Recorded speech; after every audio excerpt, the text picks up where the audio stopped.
Fascinating this remarkable journey here at GoWeb, and you get to see the diverse and interesting profiles of the people and places that are sure to have a significant impact on the future of technology. This is the first time this information has been shared, so thank you, Bowei, for doing this, and welcome. Let's give him a round of applause, guys. Come on.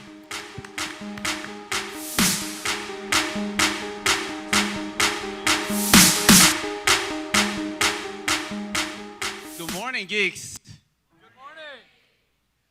So I was told that I was supposed to give a presentation on everything I've ever learned on this 9-month trip. But I thought that would be kind of boring. So instead, I thought it'd be kind of fun if I tell you guys a fairy tale tonight, or this morning. So imagine you guys are all going to sleep and about to tuck you in.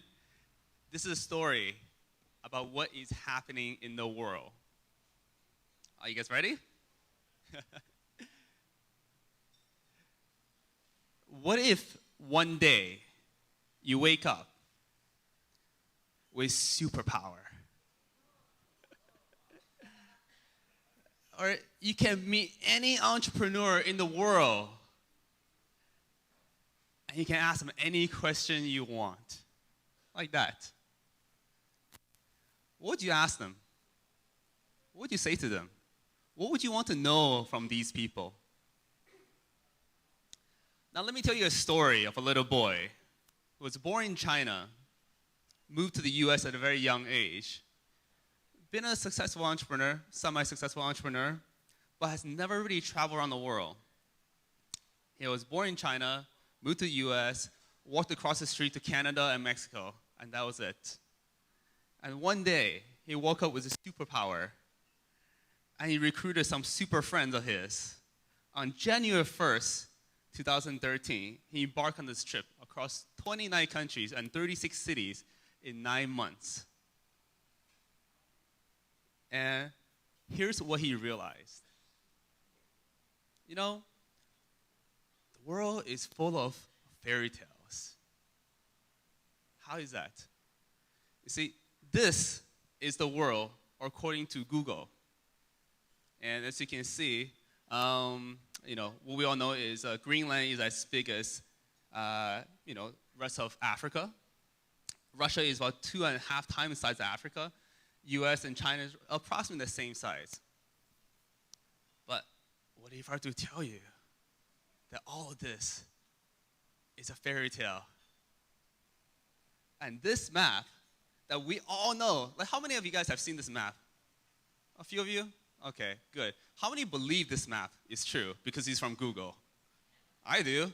But what if I do tell you that this map that we all know, I've been learning this map for like past however many years of my life, is actually not drawn to scale.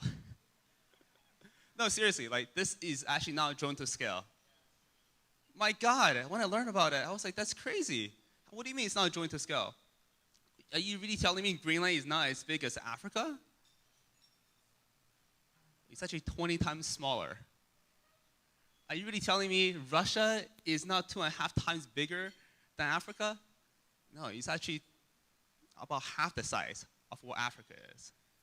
So if you actually take a look at this Africa, we can actually put US, China, India, the entire Western and Eastern Europe all fit in there, and then we'll throw in Japan for good measure as well. That is Africa. My God. Never in the world would I have thought this is actually the real map of the world. But that's not a very good map, is it? Because most of the stuff is actually happening on top. And if we magnify Africa too much, then, this is not a very sexy map. And that's exactly what they did. So they changed the map so it benefits the rest of the people. But this is at the real size of the world. And if we take this and look at upside down, you can see the importance of Africa in relationship to every other country. That's a different view, huh? Let me tell you another fairy tale. So this is the story of the light bulb. And we all know from our childhood education that Edison invented the light bulb in 1878. is that really the case? Did a little bit of research into this. And as it turned out, the light bulb was actually invented 70 years before him, when he was still a baby. So it was patented about 70 years prior to Edison's. And on 1878, the only thing Thomas Edison did was to announce to the world, I have solved the problem with light bulbs. I have invented the light bulb without actually doing any of the work. He actually told this to all the newspapers, sending the oil stock prices way down. Everyone's like, oh my God, Thomas Edison has changed the world. But he hasn't even done the research yet. It wasn't until next year when his assistant started doing work on this and actually found something resembles the modern day light bulb. And it wasn't until the year after that he tried to commercialize it and then found out that someone in UK is actually doing the same thing. So he sued the guy. It's like, I'm going to sue you for patent infringement, even though he hasn't really done it either. But obviously he couldn't win the lawsuit because he didn't really invent it either. So what did he do? Actually merged the company together with the UK company. And two of them became a mega house to produce a next generation light bulb. And then they bought all the patents from every other person that's doing a light bulb. And they built a whole electric company on top of all of this to serve the electricity for the light bulb. And the rest of the world now knowing the light bulb as an invention by Thomas Edison. But he didn't really invent the light bulb. Let me tell you guys another fairy tale I love. It's a fairy tale about Silicon Valley. How many of you guys know the Steve Jobs here? A few people? I hope so. The rest of you guys over there don't know Steve Jobs. How many of you guys know the word reality distortion field? All right. Okay, for those corner that doesn't really know this, the reality distortion field is this term that Steve Jobs coined, where actually maybe somebody else coined it for him, where he can tell you whatever he wants, and he make you believe whatever you want, and it will become true in your head. And this is what Silicon Valley does. We'll tell you that everything in the world is made in Silicon Valley. And I can see that it is working because even though there are some of the companies that's not from Silicon Valley here, you guys are still in agreement. So which one of these companies is actually not from Silicon Valley? Can anybody tell me? No one. One person there. Amazon. Where is Amazon from? Seattle. Okay. Where is Skype from? Eastern Europe. Close enough. By the way, I've shown this map to a lot of people from around the world. I've gotten an answer for every single company. Facebook, Amazon, Yelp, LinkedIn, every company, they just guess randomly. Nobody knows. Everybody just believes me when I tell them everything is made from Silicon Valley. It is great. And you know why it's great? Because when you tell people that everything in the world is made in Silicon Valley, the best people in the world come to Silicon Valley to work, guess what? It creates a self-fulfilling prophecy because you attract the best people to come to Silicon Valley. And they will be the ones who end up building the next generation of Facebook, Yelp, LinkedIn, Twitter. And this fairy tale that we tell people becomes true. That's a pretty powerful thing. If you just tell fairy tale enough times, it becomes true. I wonder what we can do with it. So here's what this boy realized traveling around the world. Is that every country has an interesting story beyond just the numbers. Things you would probably not know until you travel to these countries. You definitely won't read this on TechCrunch. So here are some of these stories. Here's a story of China. China, as we all know from the interweb, is the land of Dolce and Banana, Heike, Buckstar Coffee, and X-Boy video game system. Chinese people, they just copy everything. Like, you give them something, they will copy it. They just do a shitty job of it, but they will copy it. Dolce and Banana. French people loved it. So here's a website that the Chinese people copied. It's the Amazon, eBay clone of China. It's one of the ugliest websites I've ever seen in my life when I first saw it. Like, this is not usable. I can't even read this. How do I use it? Does anyone know how to use this website? Please teach me. I do not know how to use this website. But can anyone guess how much money like this company is making revenue-wise? Sales? I've heard random numbers, like, okay, I heard numbers as low as $1 million, as high as $5 billion. That's like the highest number I've heard. That's pretty impressive. Yeah, so, there's a movie, The Social Network, where in it they said, like, $1 million is not cool anymore. You know what's cool? $1 billion. Well, this company just took it up a notch. This company, in the first 11 months of 2012, has crossed 1 trillion RMB in sales. 1 trillion RMB in sales. $1 billion is not the new cool. $1 trillion is new cool. This company was 2% of China's GDP. And last time I checked, China is not a very small country. So that is impressive. And over their Valentine's Day, they did a special sale. So in 24 hours, this little company did $3.5 billion US dollars in sales. $3.5 billion US dollars in sales. That is ridiculous. That's what most of the countries do. One day. Now let's go to India. India was a lot of fun. This is actually a picture of a train that I had to take in India. People actually hang on to the train as it's moving. It is the scariest thing ever. But to the Indian people, it's everyday life. This is so normal. We just hang on to the train as it's going. In fact, if you take a look at this person all the way to the left, he's actually playing with his cell phone as he's on the train. It's ridiculous. And what I think he's doing is he's using this service called Just Dial. So Just Dial is a really interesting service. It's not a service for smartphones, it's for the dumb phones. So what you do is you call the phone number, I think 88888, and you say, hello? And you say, I'm on the street between, I don't know, like Peach Street and then like Broadway. And I'm looking to get some orange juice. Where can I get some orange juice? What's the cheapest way for me to get orange juice? And you know what they do? They will say, okay, sir. They will go search on Google, search on the internet for you. They'll call up individual stores and find the cheapest price. And then they'll call you back and say, hello, sir. This is your cheapest price. Do you want it delivered? Like, literally, this is like a Google on a telephone. It's amazing. It is the coolest service ever, made in India. But all laughing aside, that company is a $700 million company because that is a service that everyone uses in India. And let's go to Argentina for a second.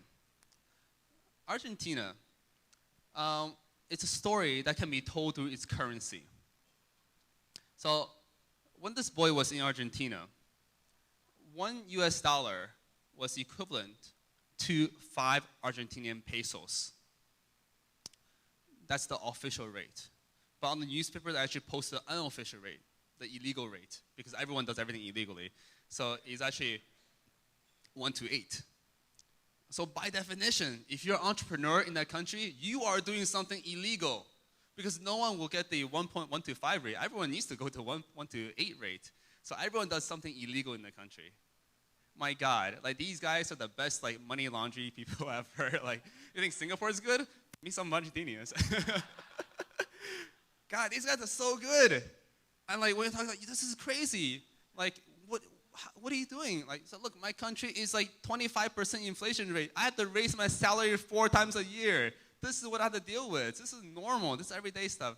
In fact, there's a joke in Argentina. It's if you get on a taxi, you always pay first when you get on because by the time you get off, the money might not be worth as much. That is Argentina for you. Like every day they have to deal with crisis. The country is going straight down to like, implosion. Like this country is in big, big trouble. But the entrepreneurs, They're not worried at all. No problem. I got this. Just give me your money. I'll be fine. How crazy are they?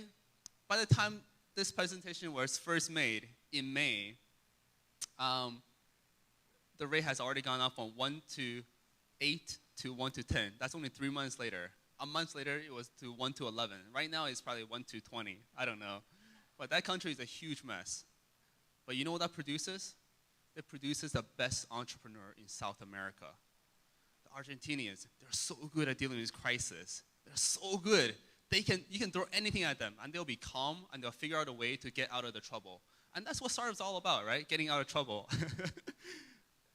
If you look at all the South American companies, you'll always find Argentinian. They're the best entrepreneur in South America. That's what you have to know about Argentina. And Brazil, just like the map that was not drawn correctly, I didn't realize how big Brazil was. If you look at it, the size of Brazil is equivalent to everything in South America combined outside of it. Whether it is population, the geographic size, foreign direct investment, and like mobile internet penetration. So if you want to go and tackle the South American market, there's only one country you have to really worry about. It's Brazil. If you can win Brazil, you can win the rest of South America. If you try to go to the other country, well, it's a long road ahead because you have to conquer the other 12 countries first before you can conquer Brazil. And to help you remember that, that's a map of Brazil in comparison to the rest of South America. Now let's talk about Nepal for a second. When this boy was asked to go to Nepal, he asked, there's a computer in Nepal? Like literally, what do you know about Nepal? Mountains and flags and like what else is there? Well, apparently there are some computers and there's some smartphones too. During one of the presentation, asked, hey, how many of you have smartphones? And this is the number of people that raised their hand. My God, this is one of the poorest countries in the world, and that's how many smartphones they have. It's a changing world. And when asked what is the most popular application in Nepal, they told me this. Can anyone guess what this is a schedule of? Anybody? What? Classes? Train? Albert's got it. Power. So, in a lot of countries, they complain, I have power outs in my country. Well, this is an application that tells you at what hours a day you will have electricity. This country has between 12 to 16 hours of electricity. It's a joke. Like, literally, every day there's a set amount of time you don't have electricity. Try to build a startup in that country. My God, these people, they overcome such extremities to build startups. I have so much respect for these people. And the biggest exit out of this country for tech startup, $100 million. So if any of you complain about your shitty internet in the Philippines or something else in the Philippines, or flood or something, I feel like just putting you on a flight to Nepal. And Ethiopia. My God, Ethiopia. When this boy landed in Ethiopia, what we found was it was an Easter holiday, which means the 2 months before that, they didn't eat any meat. And then one day, they killed off all their animals. So this is what you see on all the streets. That's a pile of skin. And behind that, that's a pile of bones everywhere on the street. There's blood everywhere. It's like, oh my God, what is this? Where am I? Ethiopia has 1% internet penetration. 1% internet penetration. So the question, what the hell is anyone doing here for a tech startup? How do you write a world startup report based on 1% internet penetration?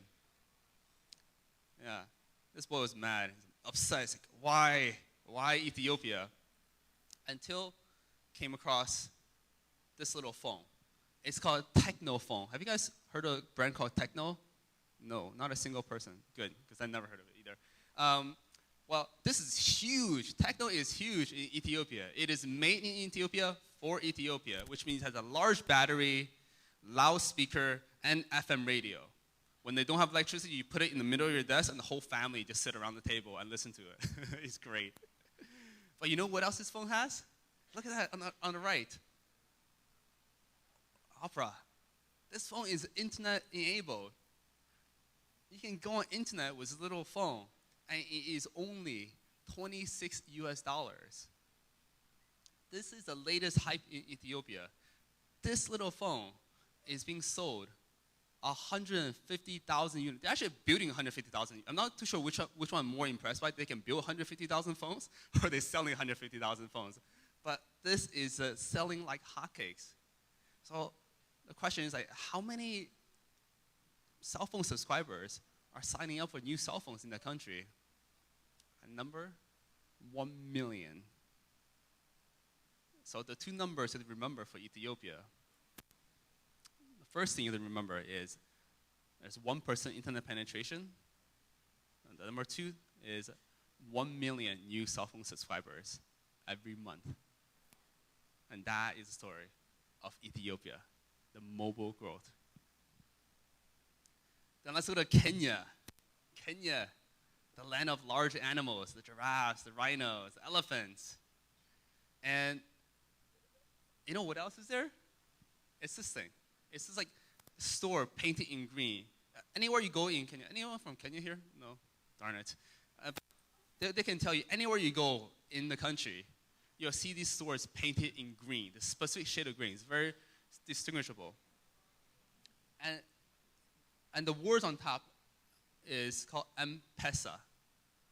M-Pesa is a way for you to transfer money through text message. So literally, you walk on the street, you can meet anybody, and you can send a text message to that person and say, here's $100, $100, boom, and that's it. You know, in Africa, in Kenya, it's actually the place where you find the world's most advanced mobile money transfer system. Way better than PayPal, way better than Square, way better than anything, credit card, whatever you can give to them. Like, this is the future of the world. I've seen it. My God. It's in Africa. Literally, you can walk down any street. You can pay for a coffee. You can pay for a phone bill. You can go into one of these stores. If you want money, you can just send a text message to the clerk right in front of you, and he'll give you money. It's like a human ATM. And vice versa. If you want to deposit money, you just give the money to the clerk, and that guy will send a text message back to you. Everything is done in that country on a mobile phone with a text message. Literally, your salary is being paid on text message. Like, I can't even tell you how big it is, but the only thing I can tell you is that, you know, this is the only country that I've met that really decided to stop measuring the revenue in terms of dollar amount. They started a new unit to measure how much revenue they're getting. So this company decided to use a unit percent. Percent of what? Percent of the national GDP. Guess how much percent of national GDP is transferred through mobile text message? 30. 30% of Kenya's GDP is now going through this mobile text message system. Can you believe it? My God. This is the future. Like, this is a place where you can learn about microloan, nano loan, like future mobile payment system. But it's in Africa, the place where we didn't think they had anything. And then we hop on over to Singapore. For those of you who don't know where Singapore is, it's approximately there. It's the little red dot.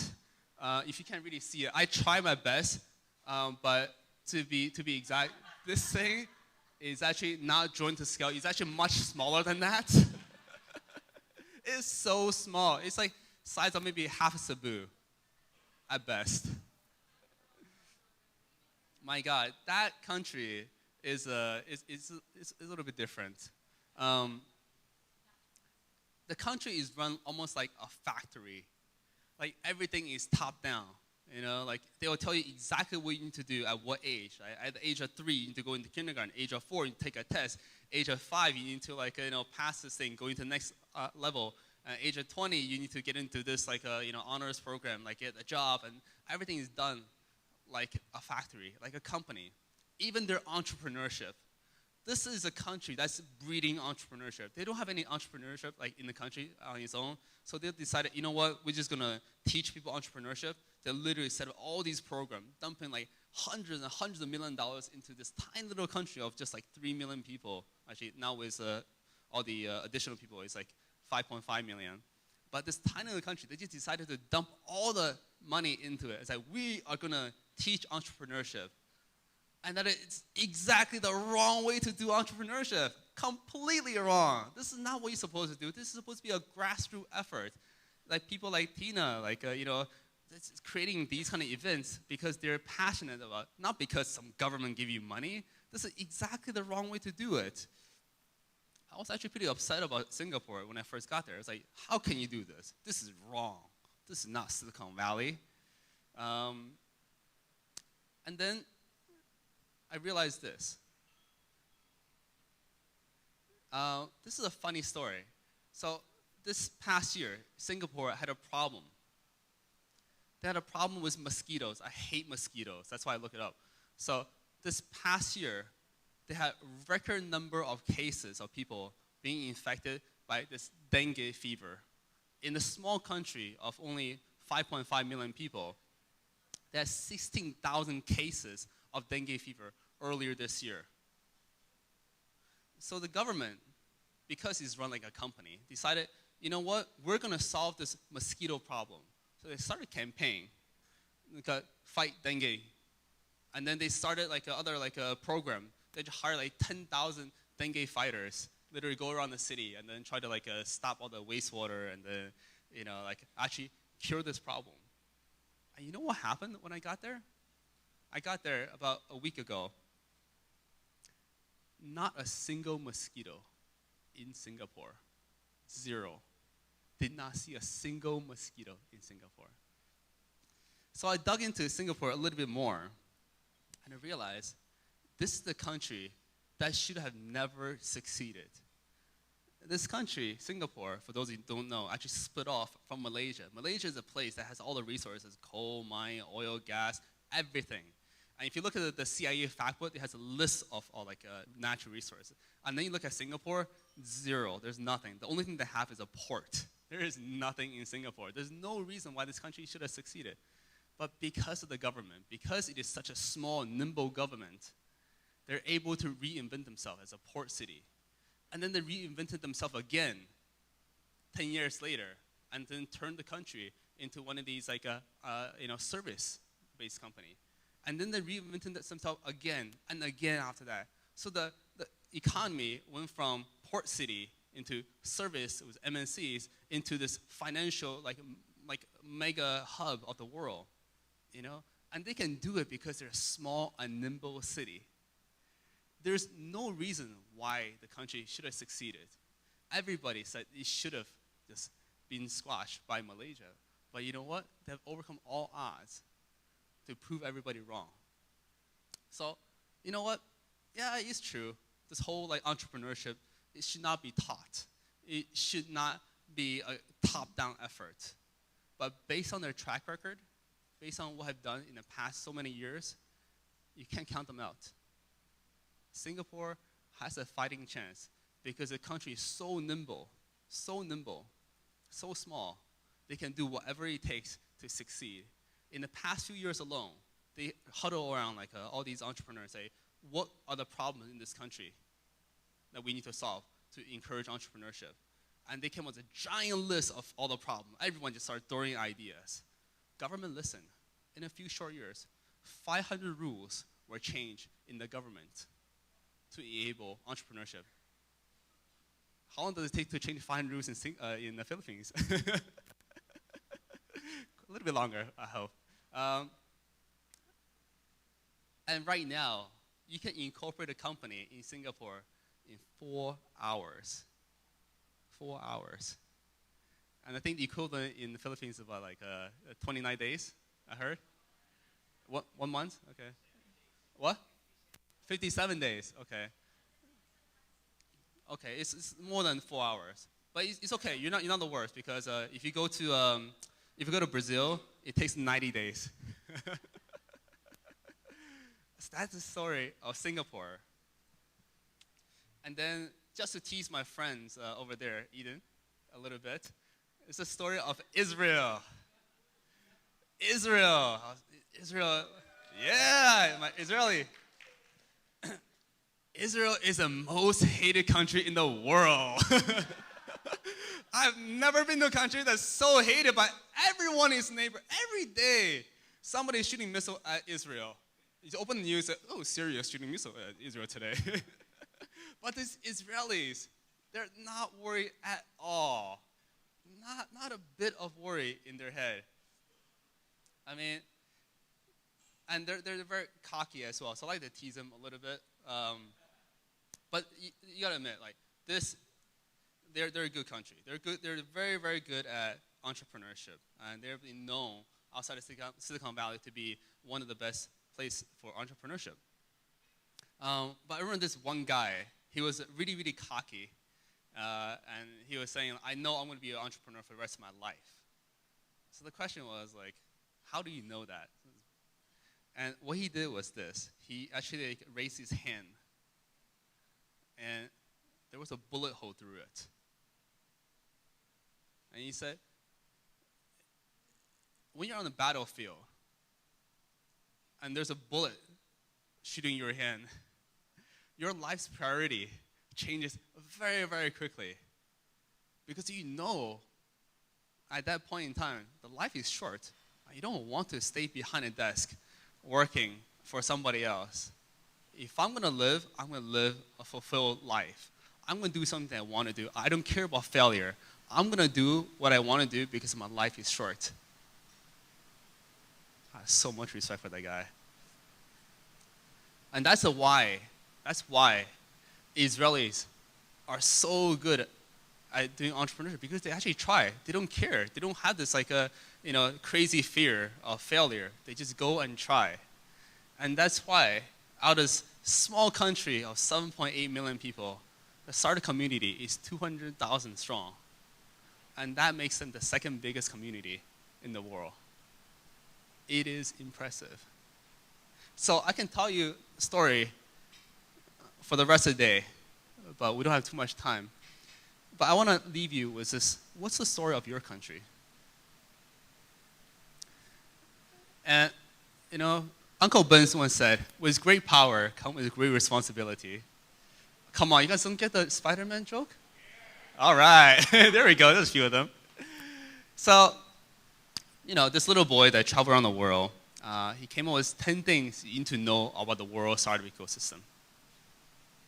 First thing, with the exception of Israel, everyone is afraid to fail. This is a story that is told by every single country. My country cannot do entrepreneurship because we're afraid to fail. Well, you know what? That is the case for everyone. Stop complaining. Number two, there's not enough money in the country, and that's why we can't succeed. Guess what? That's the case for every country as well, even in Israel, even in Silicon Valley. There's never enough money. That's the whole point. If there's too much money, then you'll be like Singapore. No, there is never enough money in the world, but it's okay, because entrepreneurs, they figure out a way to solve these problems. They figure out a way to find money. They figure out a way to survive, and they figure out a way to succeed. It doesn't matter where you are. It doesn't matter how much money you have. You will find a way to succeed if you're an entrepreneur. And number three, the government can help, but the good startups never rely on it. So there are a lot of governments that's trying to do all these different programs. But if you actually take a look at the successful startups, they will use the government program if needed, but they're always trying to succeed without it. Because if you're relying on somebody to succeed, most likely you're not going to succeed. The fourth biggest thing you learn around the world is that the world can benefit from innovating a little bit less. There's a lot of people in the world that are trying to do all these crazy things. I want to build the next Google Glass that detect all these things, and come on guys, there's some basic problem. Like I can't ship my package to Singapore. Like what's up, like to Philippines? What's up with that? Like I can't get my goods like in different places. I can't like have healthy food like in China. Like all these basic problems. You don't have to look far and beyond to innovate. There's a lot of problems in your country. Just solve these simple problems and you can be successful. And then there's another thing that everyone tells you in every single country. We have very good talents and they're all entrepreneurial. Like literally every country you go to, that's what all the people will tell you. Every country thinks that they have the really, really good entrepreneurs. And in reality, everyone's the same. There's not that much of a difference. There's some people that are slightly better than others, but most of the people, even in Silicon Valley, are pretty bad. Like, coming out of my school, Carnegie Mellon, it's supposedly one of the best schools. I can tell you, half the kids still can't program.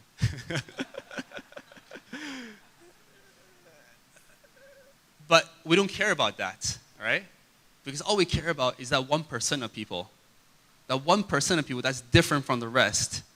That is trying to learn how to program on their own. That is searching on Stack Overflow and try to learn everything that's not taught in school. That's hacking away at night when everyone is watching TV. That 1% of people are the people that actually succeed. And 1% is actually a pretty big number. It's just 1 out of every 100. There should be 1 million of those people in the Philippines. So there is actually quite a few of them. So it doesn't matter what the rest of the country is like, because if you're in these countries, you're dealing with the 1%. You guys are the 1%. And these 1% people, they can be successful anywhere. You will not believe how many rich people are all around the world. There was an apartment that we live in, like in Moscow. Downstairs, there was a Rolls Royce, a Bentley, and then maybe 50 Porsches and 20 like Mercedes. Like literally, like it's in an apartment building.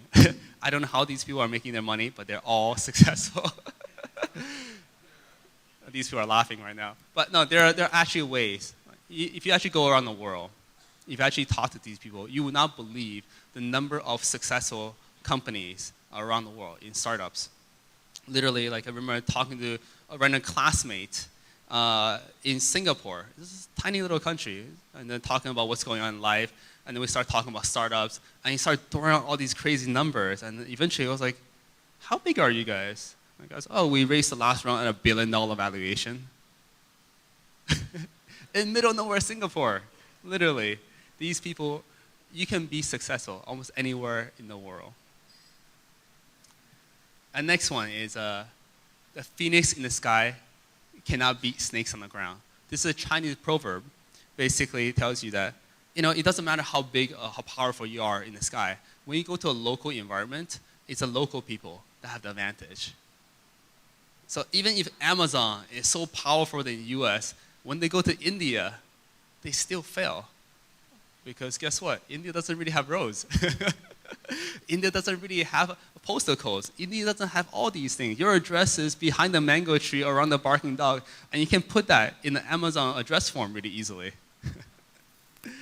So local people like Flipkart actually took advantage of that. They learned how to deliver goods in India, and they end up building a $1 billion company.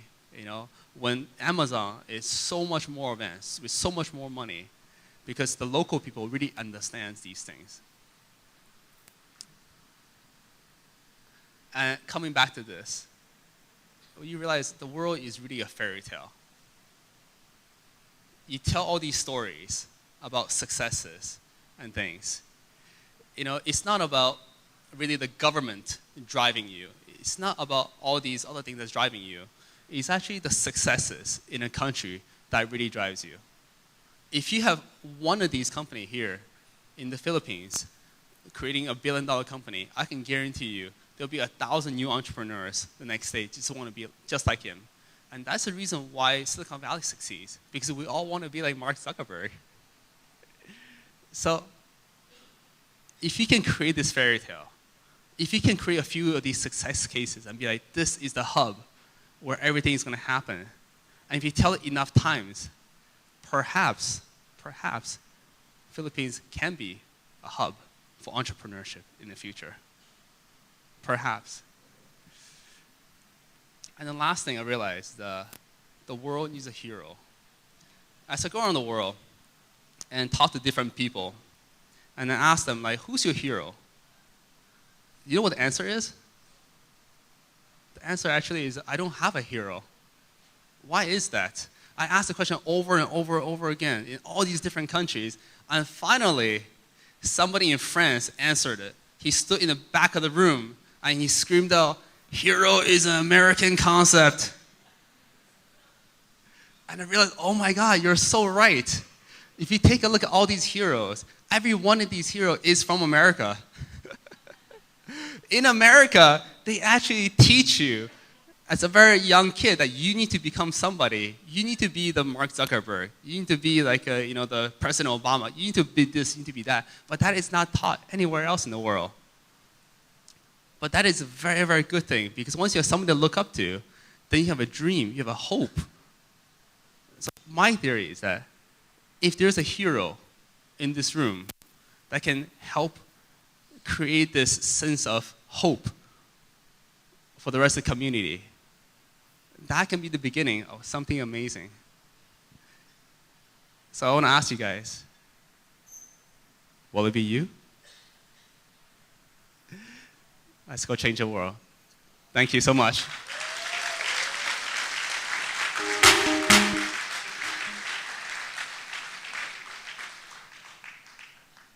And one more thing.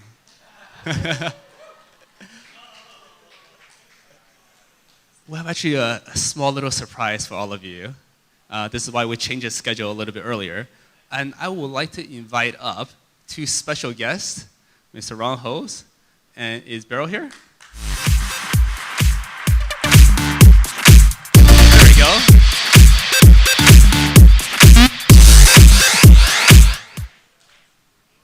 Thank you. How's it going? Hey, what's up? So, we have two special guests here today, because these two people here, along with many people in the community, has been slaving away for the past few months to create something called the Philippines Startup Report. And today, these two folks are going to share with you what you need to know about the Philippines startup ecosystem. So I think it's something that you guys should be excited about. But before we start, I'd like to ask if you guys, I'm sure you guys have access to the internet, right? Okay, so I have a huge favor. So if each of you can actually go to bit.ly.ph startup have a slide report. with the links? Okay. Please post it on your Facebook, Twitter. It's available now. Sure. So, I mean, a few things, by the way. I mean, how many people have been outside today, this morning? It was the most beautiful, beautiful, beautiful day. Incredible. I feel so fortunate just to be here. It was raining like Tuesday, Wednesday, then incredibly, these 2 days have been sunny and beautiful. We're here with like some of our best friends, best colleagues. I just feel lucky, actually, more than anything. And then, we have this amazing opportunity to present to you what we've been working on for the last couple of months, kind of gathering the knowledge that we've collected. So I don't know how many of you guys, I mean, I know a lot of people in the audience, but I moved to the Philippines in February after spending a bunch of time moving around Asia. I really believe that growth in the next couple of decades is going to come from this part of the world. And particularly, I think the Philippines has a lot of assets that make it, give it a potential to be a great innovation and technology hub for Southeast Asia. So we spent a lot of time and we learned a lot of things over the last 6 months, and I wanted to share some of that with you guys here. It's also the first startup report to come out of Bowei's tour, which makes it double as exciting. Before we start, what we really, really want to ask you guys to do, because part of this is actually getting the word out. It's really important that people outside of the Philippines understand what's going on here, the unique opportunity that exists in this country, so we can get more entrepreneurs to come here, more resources, more investors, and so we really want to get this report out as wide as we can. So if you take a minute, the links are going to be on the screen again in a second. just get on Twitter, get on your Facebook, make sure that everybody sees this.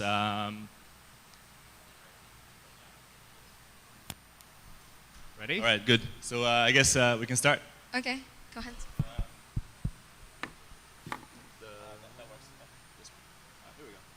Oh, this actually works.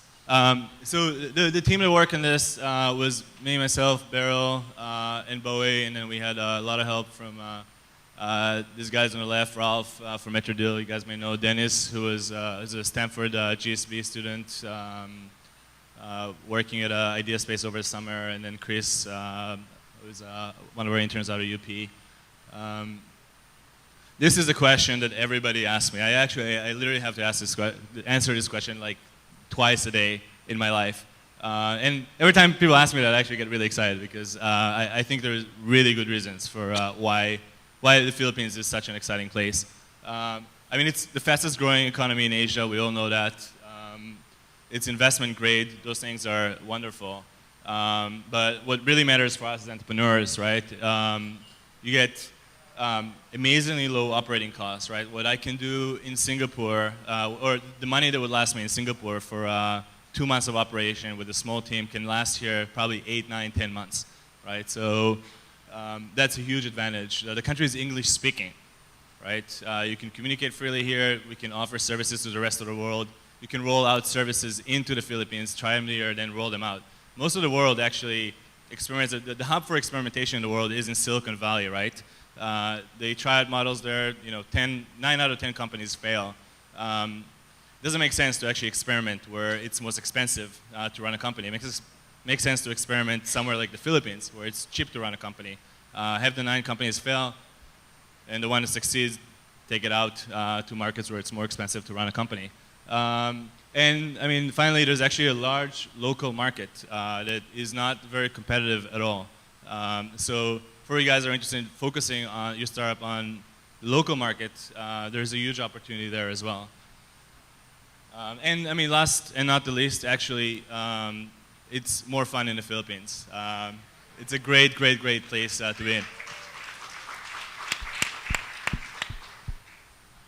So a few facts about the Philippines. And I think the key thing out of that I would kind of want you to remember is, very fast growing economy, very young population, big and young population, and GDP is a lie actually, especially GDP per capita. It's a terrible, terrible indication for a country's economy because the thing that really matters is wealth distribution. So there is a large portion of the population of the Philippines that actually can consume high-end product, but there is also a very, very, very long tail, as we all know. I mean, I think it's 1/4 of the population here lives under $1 a day. So if you're thinking of building something for the Philippines, you really need to make sure that you can sell a product that is consumable by the long tail. Web and mobile, I think the key things that are interesting, I mean, smartphone penetration is still relatively low, but it's growing very, very fast. And mobile smartphones are very cheap, under 3,000, 4,000 pesos. So it's getting to the point, that tipping point where it's affordable. The e-commerce is really just a blip on the radar. So if you compare this to the US, right, as a percentage of commerce in general, it's under 1%, whereas in the US it's 6%. So we're looking at, actually it's around 0.5%, so we're looking at like 12x growth potential over the next decade probably. And we'll talk about some of the challenges there a little bit later. What else would I point out here? Yeah. The thing that really struck me when I came here is how social this country is, and how well people have adopted like foreign products. So I don't know if a lot of people in the audience may know the statistic, but way back when Facebook didn't exist, WhatsApp didn't exist, this country was the country with the highest SMSs sent per capita in the entire world. And now that we have Facebook, actually Facebook penetration, 93.9% of people who have access to the internet use Facebook. That's higher than the US. It's almost double. Almost double the US. So Filipinos, their consumption of social products very high and very early adopters. So if you're going to launch a social product, great experimentation pad. What websites do people use in the Philippines? Right? So this was kind of an interesting experiment. So we looked at global websites and local websites. And it turns out in most countries, Google is #1. But in the Philippines, Facebook and YouTube, then Google, then Yahoo, then Blogger. And then local sites, predominantly actually commerce, which is interesting. So I mean, Sulit is a buy and sell platform. MetroDeal is a group under the Philippines. iOS Dito is a competitor, up and coming competitor to Sulit. And then underneath that, traditional media. And I think if you looked at the US about 8 or 10 years ago, you'd probably see a very similar picture. So there is a lot of opportunity for introducing new services. Your site could and should be on that metrics soon.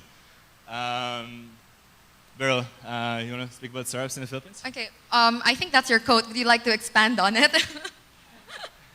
I'm not sure what's written there. It was a while ago. Yeah, actually, I mean, maybe like in 2 words. And this is, by the way, the thing that triggered me to stay in Asia. I was traveling here a while back. I was doing my VC stuff in the Valley, and I had a company there and all that. I was actually in Indonesia on these like really remote islands, fishing with local people with spears. They're looking for whale sharks. Don't ask me why. And these guys like have no running water, electricity a few hours a day, no government issued ID. Like I was maybe the only foreigner to come there in 2 years. And after I'd meet someone, I'd spend some time, like an hour, 2 hours, get to know them, and then I'd kind of get ready to go on my way. They'd pull out their cell phone and they'll be like, "Oh, can you add me on Facebook?" I was like, "Oh my God!" And they had like, it's not that like I had 5 or 10 friends. They had like 60, 100, 200 friends, right? So the same as me. So what I realized, right, is mobile phones are changing the world, right? And Facebook is changing the world. This huge market, huge market. 200 million people in Indonesia, 100 million people in the Philippines are addressable. You can sell them products. You can provide them with healthcare information. You can provide them with education. These are things that were not possible 1 or 2 years ago, but they are becoming possible over the next decade, and it's an opportunity that's not going to repeat itself in time ever. So this is the right time to build those products. Yeah. Okay, so startups, right? So a couple of investors, whenever they come to look for startups, they always ask if there are success stories, and there are. So if you see, we have like past exits. You have Chica, which was sold at exited at $10 million at least. You have like Airborne Access for about $1 million, and so you have those companies there, and then you can see.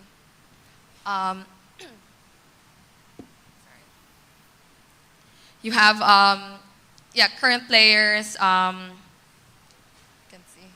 So you've got those guys, and then there are also available like startups here, like Caliber.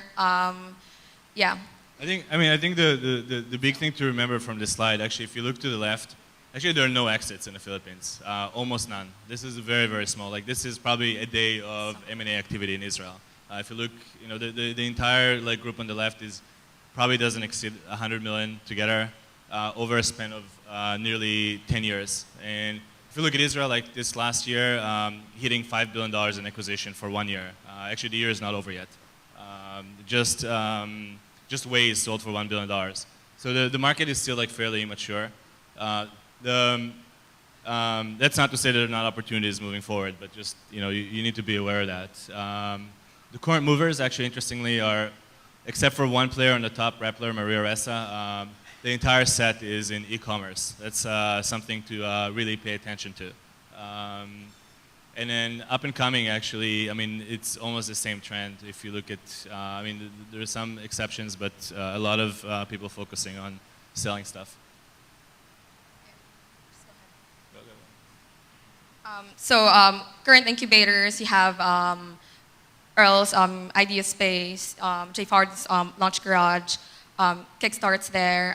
You have like VCs, 2 VCs here, ICCP and Nara Ventures of Bacos in the House. You also have like available foreign investors coming in. And so with the local startup scene, there's actually quite a lot of things happening recently as compared to last year. There's so many events like Tech in Manila, like GoAb, and we're also thinking of, there's also open coffee, like every fortnight at the fort, right? So there are a lot of events happening quite recently as compared to last year. Yeah, I mean, I was actually like super surprised when I came here how tight-knit the community is, how fast it is to get to know everybody, how open people are. I think actually, even compared to a lot of other countries around us, it really, really stood out. So we ran a quick study kind of to figure out what's happening in the startup ecosystem. So we interviewed, I think, we conducted a survey. Yeah, a survey of 20 or 30 startups. Yeah. So I just wanted to ask from the crowd, who from the crowd are from Manila? Yeah, so majority are you from Manila. How about Davao? Cebu? Wow, that's a lot. So these are the 3 major cities. So we have like startup weekend on those places in the Philippines.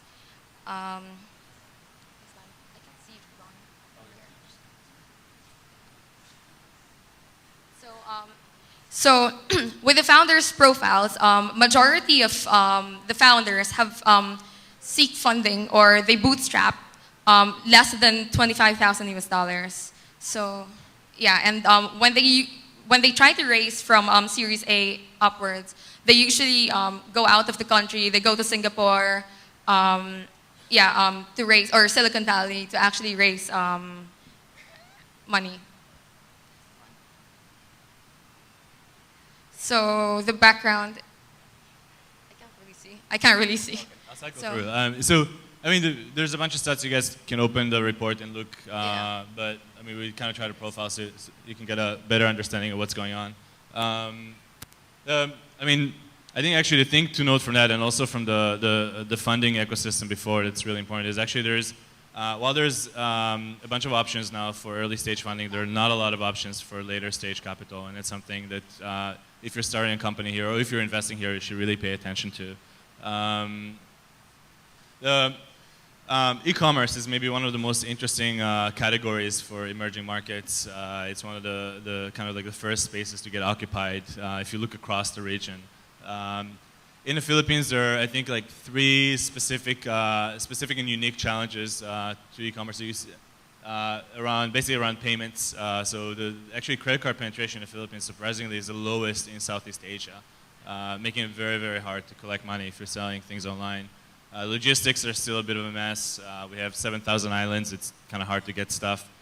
So a lot of big players are actually focusing on Manila instead of trying to sell stuff to the province. So even MetroDeal, which is one of the biggest e-commerce sites in the Philippines, doesn't really operate outside of Manila. Yeah, I think it's okay.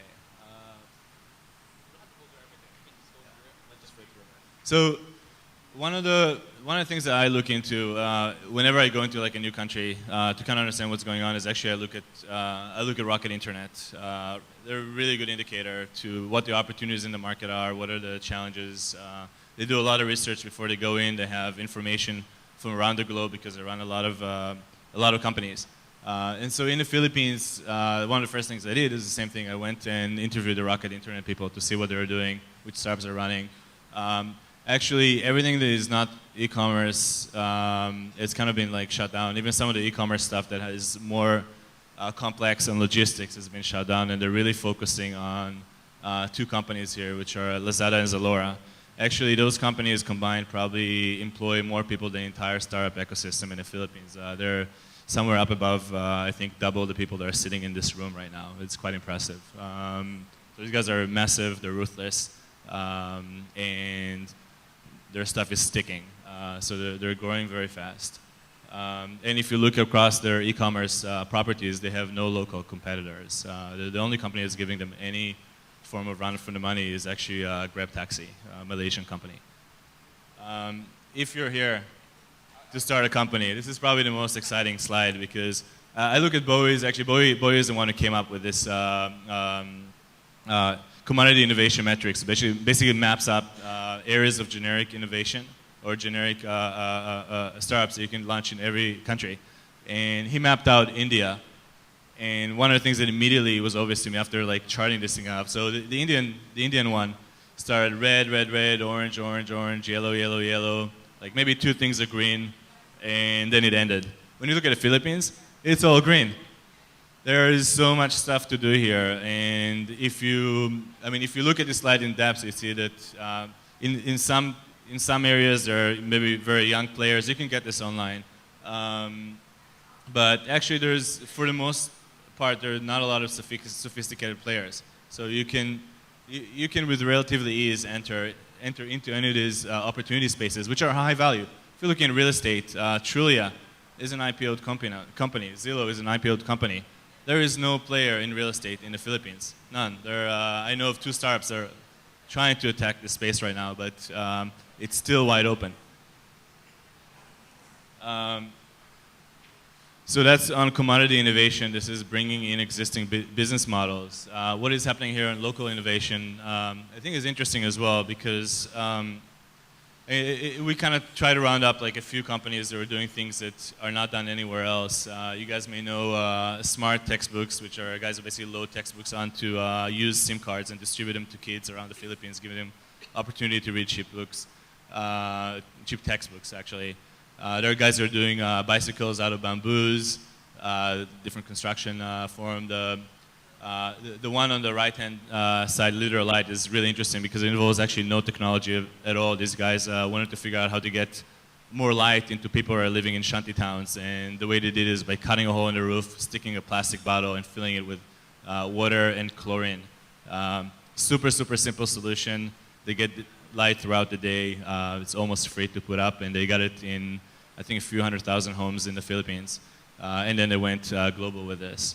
And the last one is Aptivate, which, we talked about the low credit card penetration. They allow people without credit cards to buy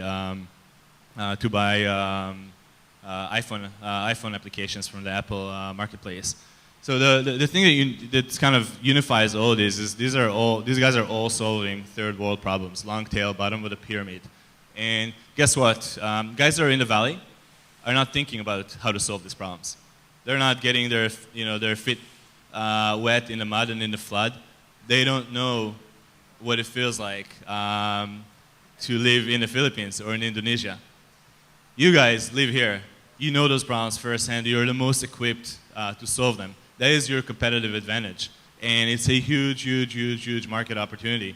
Go look at the 3 top entrepreneurs in this country. It's Henry C., Lucio Tan, and Andrew Tan? Gokun Wei, good. All 3 of these guys. So they started selling shoes, cigarettes, alcohol like Tanduay. Those are, right? Like what's common to all this, right? They're all selling shit that everybody needs. Everybody needs shoes. People consume alcohol. They smoke cigarettes. They didn't invent any of that stuff. They just brought stuff from outside and brought it in. But they figure out how to cater to every single person in the country, and I think that's something that I would keep in mind if I was starting a company here. I don't think the Silicon Valley model actually is going to work here. I think you should look at what those guys, what the guys who've already been successful here have done, and then figure out your edge. Your edge is technology. You have a 2, 3, 4 year time window until those guys figure out how to play into this market, right? Because they know, they move, right? They're not selling cigarettes anymore. They're doing real estate. They're buying airlines, but they don't know how to play into technology. You have a lead to get into the market. So I'm going to skip through the slides. I mean, if you're from outside the Philippines, maybe the most interesting thing to know about this slide is that the legal system here is the same as in the US. There's a lot of things that make it really friendly, but I think it's the most important one. Yeah, the slide. We give the link. We'll put the link up at the end as well, so everybody can go and look at this in detail. Infrastructure in the Philippines, just my outsider's view. Electricity, ridiculously expensive. Most expensive in Southeast Asia for sure. Actually, creating a bunch of opportunities for like solar installation companies. Solar City. No one's doing that in the Philippines yet. Somebody should pick up the ball and do it. Water, okay. Roads, still being built. They're okay in Manila. Traffic is horrible. We all know that. Internet is maybe the only thing that's slower than traffic in Manila. Healthcare needs a lot of help. I mean, despite the Philippines being the #1 exporter of nurses and #2 exporter of doctors, I think there's still a lot of problems to solve, particularly when you start out getting out to the province. Some models there with mobile that could be interesting. One of the first questions that people ask me, actually my entrepreneur friends, right? They know starting a company is all about people. And the second question, the first question is why the Philippines? The second one is like, how are the engineers? And to be honest, I've met a lot of great engineers in the Philippines.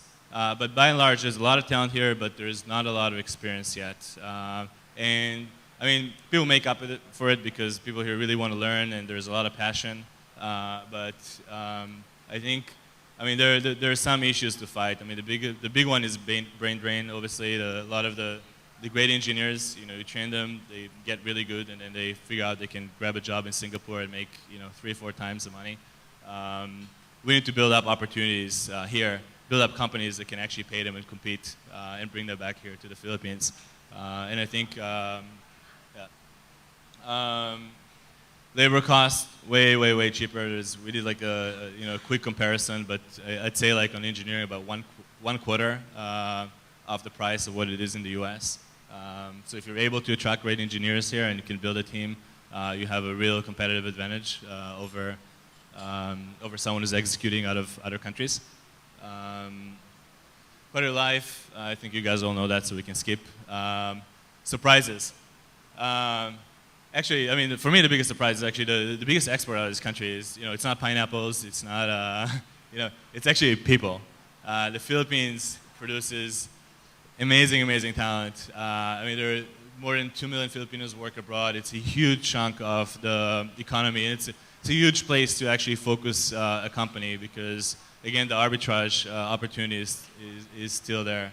BPO industry, 11 billion, huge amount of remittances flowing into the country. We have Ayana and a bunch of other companies that are focusing on solving specifically problems of OFWs, very unique to this country.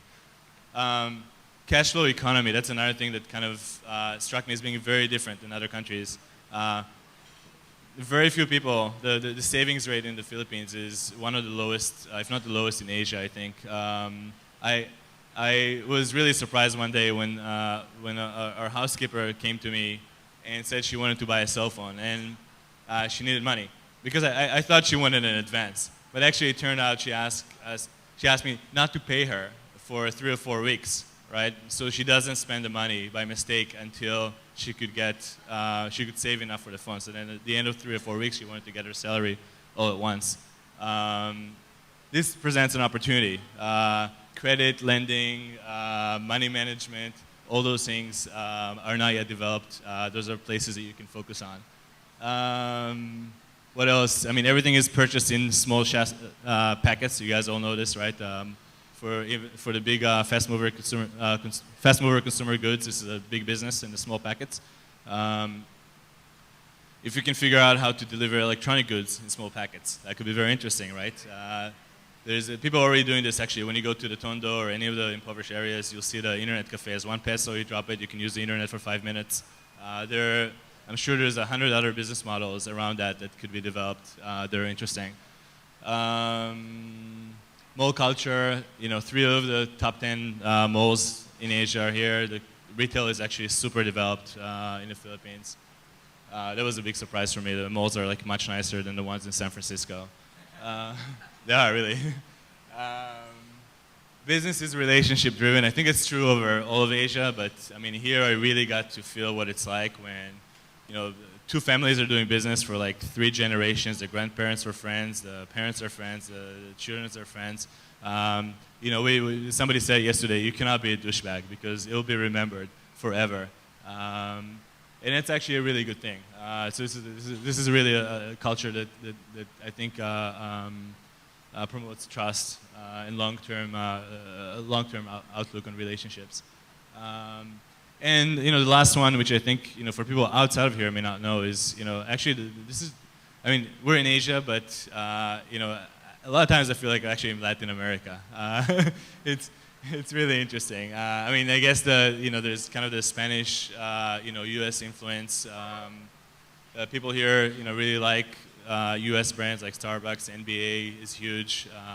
It's not really what you'd expect when you come to, you know, when you leave the U.S. This is actually Bowei's slide. So Bowei, maybe you want to explain this really quick? I'll explain it.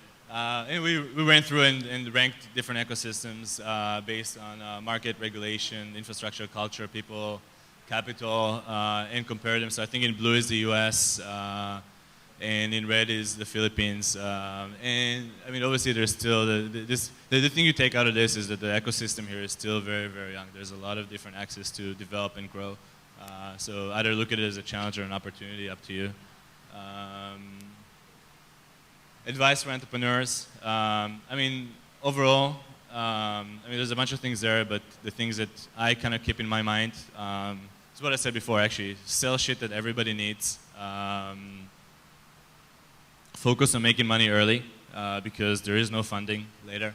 If you're an investor, it's the same deal, but really, you know, you need to make it in your first 6 or 12 months. And there's still a lot of low-hanging fruits, so there's really no reason to, you know, to overcomplicate things. You can bring in an existing business model, reduce, you know, remove your risk from product market risk and shift it into operation or execution risk. I'd say finding, I mean, if you're foreign, finding local people that know the local culture that can help you kind of assimilate is great. If you're local, then obviously you're local. And, you know, finally, I mean, things do take, you know, a little bit longer to get done sometimes, so you need to be patient, but that's the way it is. I'm impatient by nature. Advice for investors, you know, pretty much the same. Find local partners. Find opportunities that can generate cash flow early. Actually, I mean, you focus on building companies that make money. A lot of people think about exits and multiples and all that stuff. Forget it. It's not going to come. I mean, just look historically. You need to build a company that can sustain itself, that can be big, and if you do that, you'll do well. Conclusion, you know, we're still a super young, you know, super young ecosystem, but with a lot of potential to do big things. I think you can look at all these things as challenges. You can look at them at opportunities. Like one of my board members of my company said, basically, for every problem there are 3 responses. It's indifference, frustration, and innovation. And you can choose how you want to react. For me, I think, you know, innovation is the solution. There is a ton of exciting stuff to do here in the Philippines. There is a really promising future, and hopefully it includes all of us. All right, guys, a round of applause. Job well done.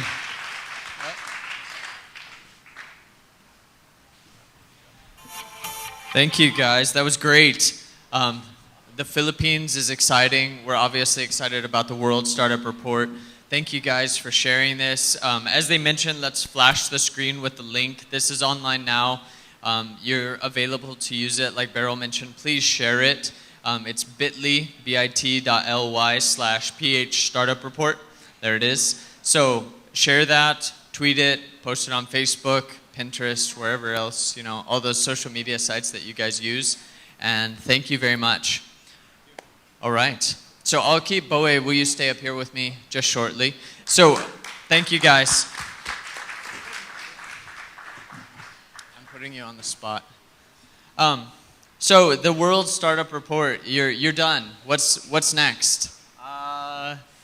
Well, actually, it's not done. The traveling is done. The traveling is done. I'll be spending next a few months writing reports. Okay. Maybe tucked away in a bungalow here in the Philippines? Hope so. If you can find me a good place. Okay, maybe someone can source that here. Awesome. Well, I know the Philippines kind of did play a big part in your report. Obviously, we're all biased because we are in the Philippines.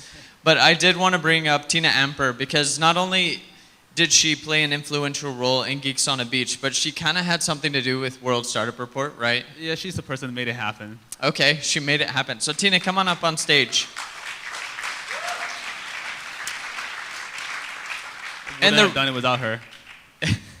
And the reason I'm doing this is because I think this is all about the community.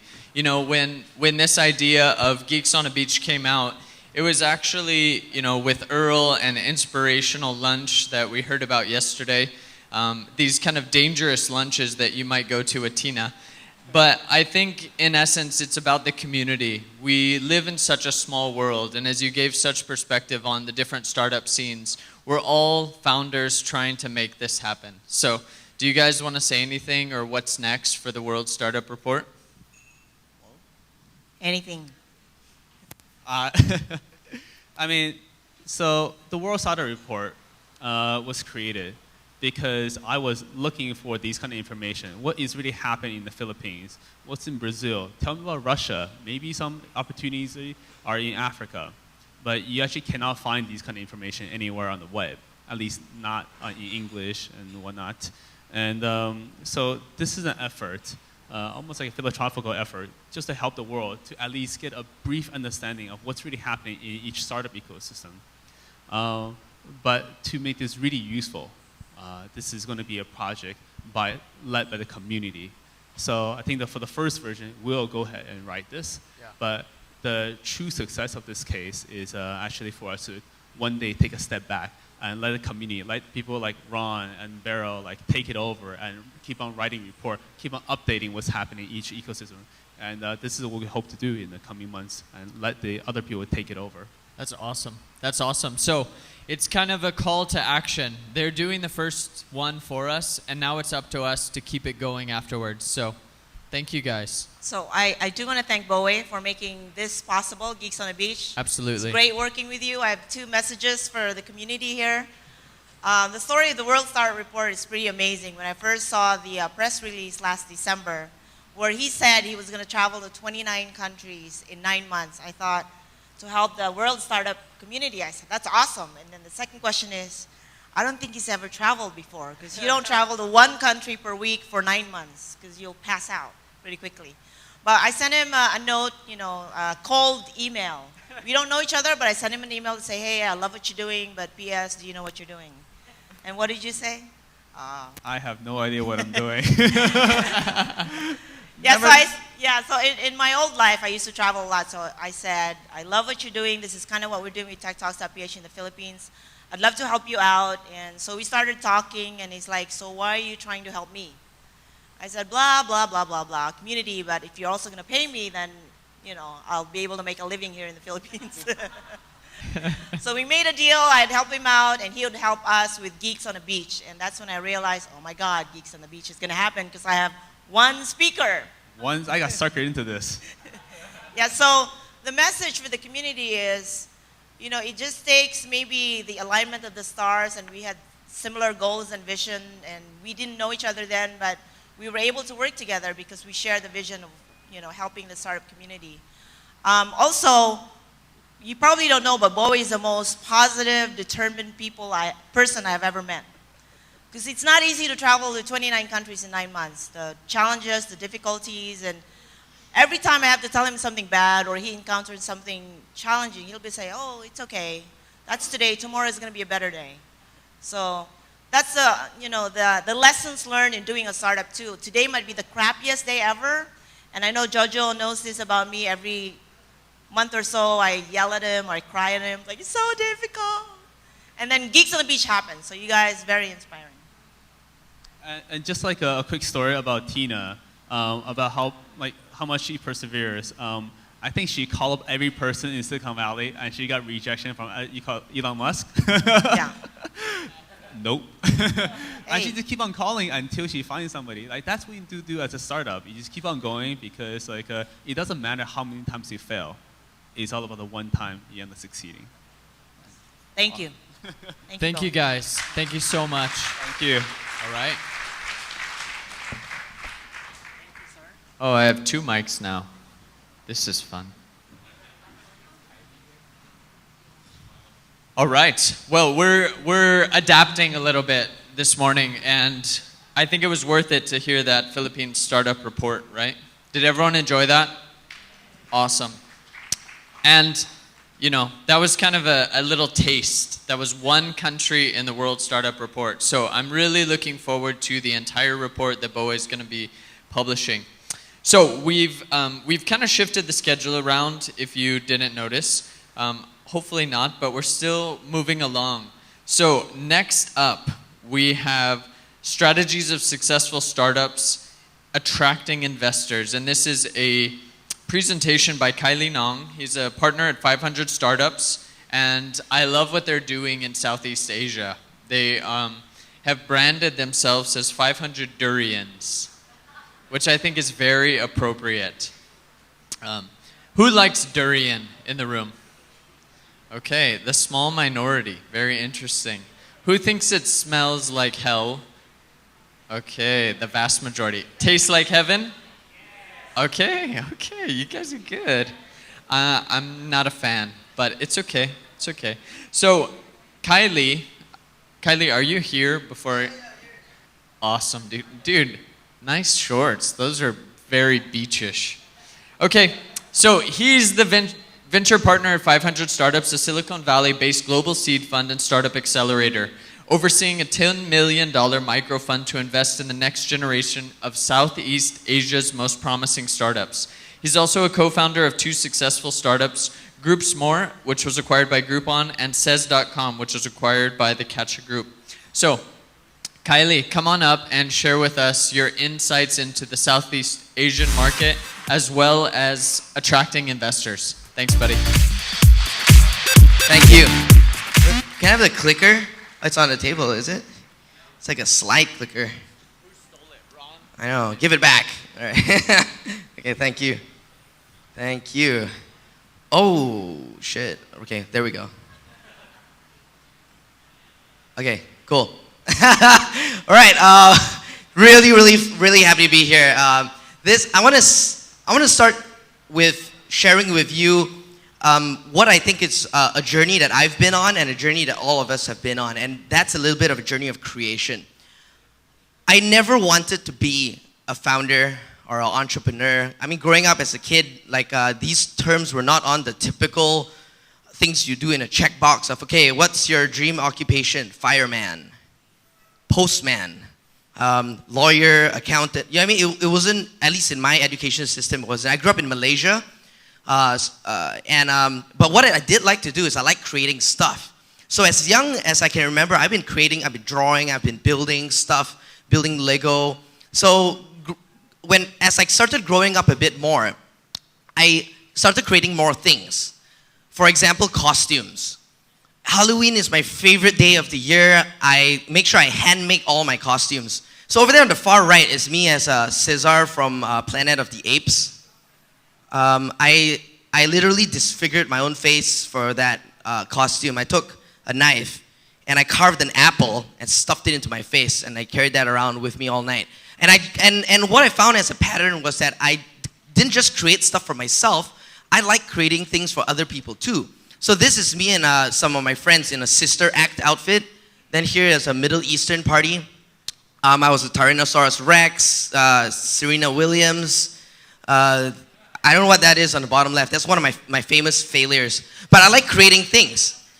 And I found that the internet helped me create things really fast. You can have an idea, and the next day, or even the same day, you can have something up, and it's real. People can use it. So this is me and my friends at a hackathon. I was 15 years old when I started building websites for people.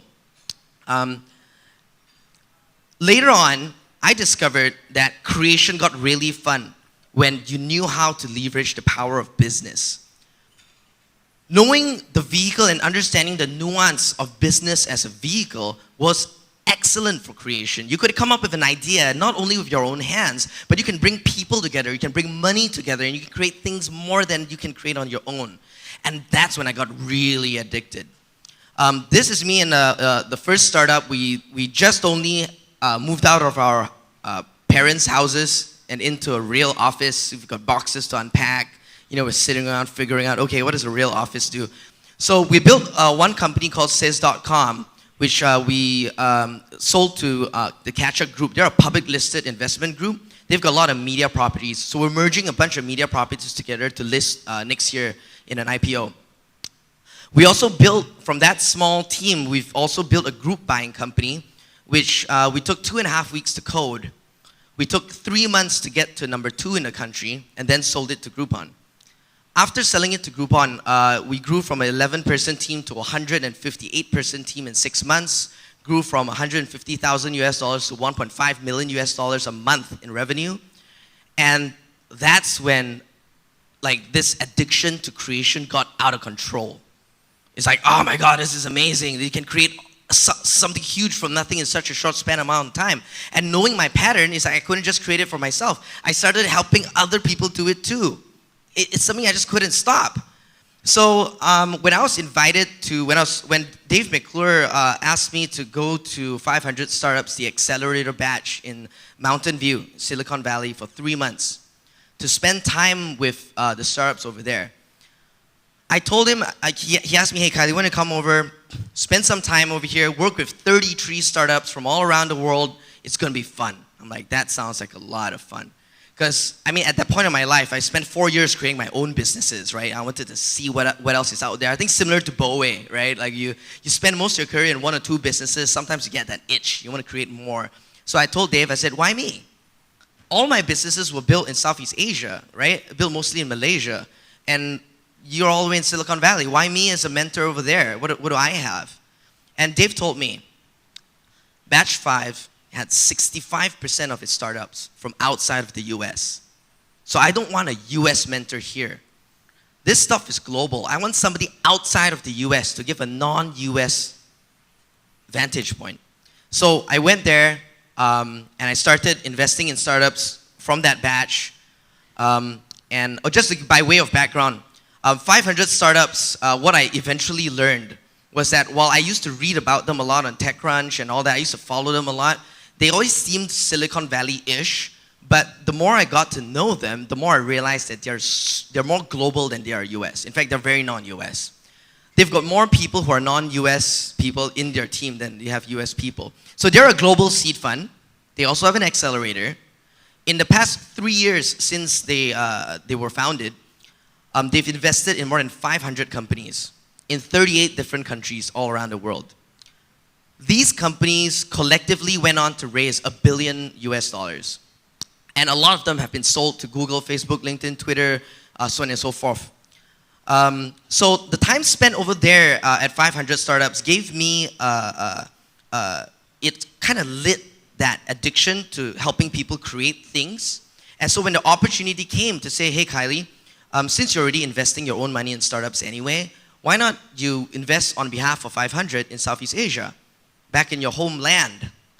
I'm like, hey, that sounds like a cool idea. And so that's what I eventually continued to do. So I took on this role about 3 to 4 months ago, and I realized that 500 already started investing in this region. Some of the startups that 500 already funded in the Philippines includes Payroll Hero, which you saw on stage yesterday. They've invested in Twit Music, which you also saw on stage yesterday. And in Hong Kong, we've invested in 9gag. Our first Southeast Asian investment was in Viki, which, as you know, Rakuten purchased for circa $200 million US a few weeks ago. And other startups that you may or may not have heard of, like you got MakerBot, which was sold for $350 million. You got Twilio, which has a valuation of $500 million right now. Wildfire sold to Google for $300 odd million as well. TaskRabbit, SendGrid, all those together, they're even just these 5 I picked out alone, their valuations are in between $2 billion and $3 billion. And of course, we also invested in Bowei. Yeah. So one of our smart picks, we invested in his company, Cart Munch, which he sold to LinkedIn. And till today, he remains a close friend of the 500 Startups Network, flying the global flag out there, you know. So really appreciate a lot of contributions that Bowei's shared with 500 as well. So for today, coming from that journey of creation, which all of us are on, I was asked to talk about success strategies or attracting investors. But I don't want to talk about that. What I think is more important to talk about, and what nobody talks about enough in tech conferences, is where did these strategies actually come from? Because if you want to know what the strategies are, you can Quora that. You can go on Quora, you can see what people are saying, you can read about that online. I don't want to talk about that stuff. You guys probably know a lot of that. I don't want to rehash any of that. But where did these strategies come from? And what's stopping, and if these strategies were so readily available everywhere online, shouldn't it be easy for all of us to do it? Something else is missing. Something else is missing, and it's not the strategies. Strategies you guys have. I want to talk about the inner game of startups. I want to talk about the inner game of what it means to be a founder and the belief systems which open up to these strategies, which create these strategies, and also the belief systems which limit yourselves from even realizing those strategies are there. So to talk about this inner game thing, I want to, all of you over here, a lot of you have experienced founders and VCs who had multiple exits, and a lot of you who have experienced semi-charmed lives, you know that sometimes you do get what you wish for. So I'm going to share you 2 quick stories on why I'm so optimistic about life and why I feel this inner game thing is so important. So you sometimes get what you wish for. So this is kind of hard to read, but it's an email I sent to my bosses. When I first graduated, I worked in this company called Mindvalley. They're like a startup in Malaysia, which currently does about $30 million in revenue. So I wrote to them. I said, guys, check this out. New York Times / blah, blah, blah. There was an article in New York Times about Richard Branson inviting Sergey Brin, Larry Page, Tony Blair, and a whole bunch of other people to the island. I said, guys, check this out. Branson, Tony Blair, ex-co-founder of PayPal, etc., they are gathering on Branson's home island to plan how to save the world, or how to change the world. Do you guys aim that big? So I started rambling on other stuff, and I said, you know, I would really want to get to a point where I can be on that island of Branson, and perhaps I can meet you guys there too. So this was dated Sunday, March 23, 2008. Exactly 4 years later, in the exact same week, I was on the island of Branson with other entrepreneurs and with the people I sent, with my bosses, which I sent the email to. We were there, we spent a week with him. He was playing tennis with us, he was eating. We were just chilling, talking about stuff. I asked him tough questions like, right now, this generation idolizes Mark Zuckerberg and all that. Where's Virgin in the tech scene? You know, we talked about challenging stuff, and to think that I sent that email 4 years ago with no idea how that's going to happen. And I'm there on the island 4 years later. Second story. When I first left Mindvalley to start my startup, I had dinner with a friend. And I told her, I said, Swen, I'm going to start a company. I don't know what this company is. And I'm going to sell it for this amount. This is the amount. And when it hits that amount, that's when I know I'm going to sell it. I just want to make one first exit, and I'm going to build a whole lot more stuff. When I got the term sheet for the Groupon acquisition, it was the exact same amount. The exact same amount. And I was like, shit, I should ask for a bigger amount. So I'm here to tell you that a lot of you have experienced success. You know, you may have these little wishes, like silly little dreams, and I'm telling you, you sometimes get what you wish for. So 3 things and out of a lot of things that you can unlock to attract investors, in all sense of that word, and to unlock your success, is that Southeast Asia especially, you gotta stop this is a shithole state of mind and shift to what I call the Silicon Valley state of mind. Allow me to elaborate. In Silicon Valley, the dominant idea is that you're in a state of abundance. There's mentors everywhere, there's funding everywhere, everybody, you go to a bar, you sit down, the person beside you sold his company for 100 million, It's like you've got access to abundance of resources. This abundance, this feeling of continuous abundance is really different from what in some of the countries which I've spent time in here in Southeast Asia, they don't have that feeling of abundance. They have a feeling of scarcity. They're like, oh man, this country ecosystem sucks, we don't have enough VCs, we don't have enough money, we don't have enough founders, not enough success stories, blah, blah, blah, blah, blah, blah. They've got this idea that there's nothing going on at all. So even if they're sitting next to someone who sold his company for like $100 million, you're not gonna see it. The companies which I've built was in Malaysia 4 or 5 years ago. And if you think today's ecosystem in Malaysia is bad, like look at it 4 or 5 years ago. And you can multiply this story across a ton of stories of successful entrepreneurs in shitty ecosystems, which I think Bowei has elaborated on. Second thing to unlock the source of these success strategies and to attract investors is to change your mind from see it to believe it to see it. I'll give you an example. What I found with a lot of our early stage startups over here is they're raising this small bit of money and they're this MVP and they're testing and they're like, okay, if you can get 1,000 users in the first month, boom, boom, boom. There's a way to get 100,000 users in the first month. There's a way not to raise 100,000, but to raise 500,000, to raise $1 million in your first round. But if you don't want to see it, you're not gonna see it. You have to start from a place that you can believe that you can achieve a lot of success in a short span of time. Then your mind is going to start thinking and finding these strategies to do that. If from the get-go you want to prove to yourself that it works, then you do a bit more, then you do a bit more, then you do a bit more. By that time, either you ran out of money or like you lost steam and you lost energy and you don't want to do your own idea anymore. Or maybe your team loses faith in you. So what I say is that you're not just waiting to see it, then you believe it. You have to believe it first, and you start seeing these strategies come to life. And this affects fundraising because you are not only impressing VCs with traction. What you're actually trying to optimize is traction over time. So you're saying, okay, I got 100,000 users in 2 days. That's impressive. I got 100,000 users in 1.5 years since I founded it back in 2007. Not so impressive. And what this means, again, is that you gotta work really fast to produce the traction that you want. And this whole little wait and see and go a little slow. I mean, I know it's lean startup, iterate, talk to customers, all good stuff, right? But do it faster, don't wait. So the third thing is from local ecosystem limits, you have to start tapping into global ecosystem access. So many founders, you talk about success stories like Caliber, going to Y Combinator, they have broken away from the local limits and have accessed the global ecosystem. So they're not held back by local ecosystems. So here's what I would like to do in my role. I have to invest in about 40 companies in the next 2 years. And I hope some of you in this room.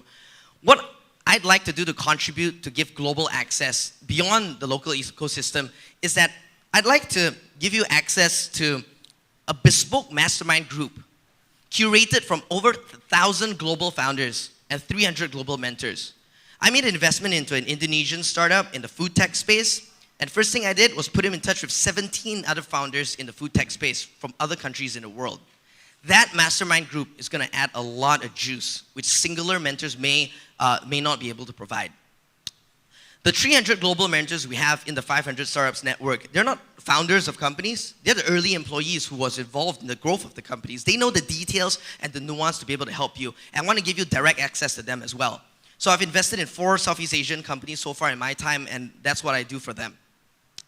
Secondly, I'm sending some of them to Silicon Valley for 3 months to work alongside the world's top founders and pitch to the world's top investors. In batch 7, which is coming soon, I plan to send one of them to Silicon Valley, and batch 7 is even more international than just Thailand. So you're there not only working on your own startup, you're also learning from other founders from different countries, and that really, again, accelerates your learning and accelerates your success. The third thing is that we've set up a growth hacking agency with 3 very experienced growth hackers who have helped build millions of members for big companies like Twitter, MySpace, and so on and so forth. So this team, you can actually pay them to help you set up your foundations, work with your startup once a week, set up your growth foundations, and even train your staff. How do you actually spend the money that you've raised to create the growth that you want to see? And lastly is that what I love And I know like throughout the past 2 days, I've been working with a lot of you on this type of exercise. It's optimizing how do you spend money to multiply the traction that you expect. It's like a half an hour, 1 hour thing, or we can spend more time on that to see that if you've got this amount of money, what are the set of actions you're going to do to create more traction in less time? I love that. I love doing that. This is a picture of the first startup I invested in the US. I invested in them when they were earlier round. Right after they finished the 500 startups demo day, they raised another 4.5 million on top of the $1 million US dollars they raised in batch 5. So they're sitting on $5.5 million US dollars, and you're like, Khailee, can we fly you to New York and do what you did? I'm like, yeah, sure. So we rented a house in the Hamptons, and we spent a few days over there going through how do you spend $5.5 million US dollars to create a $1 billion company. That stuff is fun. So lastly, what I'm interested in to co-invest with a lot of local investors over here is that I actively build, at least I try to build, and 500 tries to build a lot of relationships with other investors as well. We never lead your round. We prefer to just follow on and co-invest with other experienced investors in your round. So we're number 1 most followed investor on Angel List. We're also number 2 most cited venture capital firm on TechCrunch. And what I'm interested in is helping you raise your next round much faster using the international brand and networks, and also give you stronger valuations. So that's less dilution to you, and it's less dilution to me and other early stage investors that I invest in. So it's good for all of us. Now, all of this global access is not something exclusive to 500 either. In this room, like I convinced Koichi Saito from IMJ Phoenix. Hey, where are you, man? Where are you? Koichi. Oh, dude, okay, so that's Koichi from IMJ Phoenix. Like, he represents a venture firm which gives you access to Japan as well as the US. And then we've got Paul, who I think just left back to Singapore from Wavemaker Labs. I mean, he gives great access. You got like Jojo with Plug and Play and what you're doing with the on-tree pitch. I mean, global access is coming to you. You don't even have to go there. So all this, it starts with your inner game. If you just tweak your mindset just a little bit, stop creating excuses for your own lack of success, and start embracing the opportunity that's here, you can adopt the Silicon Valley state of mind, which is abundance. You can drop that shithole state of mind, just get to this abundance versus scarcity, and you can start believing in your own startup, believing in yourself, and believing in the market opportunity, and believing that you can create a lot of success in a short span of time. Then you're going to see those strategies come about. And thirdly, is to get in touch with this global access, all the way from Plug and Play to MJ Phoenix, to all the Japanese VCs coming down over here, all this global access coming down here. Get that access and set yourself free. Because sometimes you do get what you wish for. This is my email address. Send your pitch decks to me. Look forward to talking to you guys. Thank you.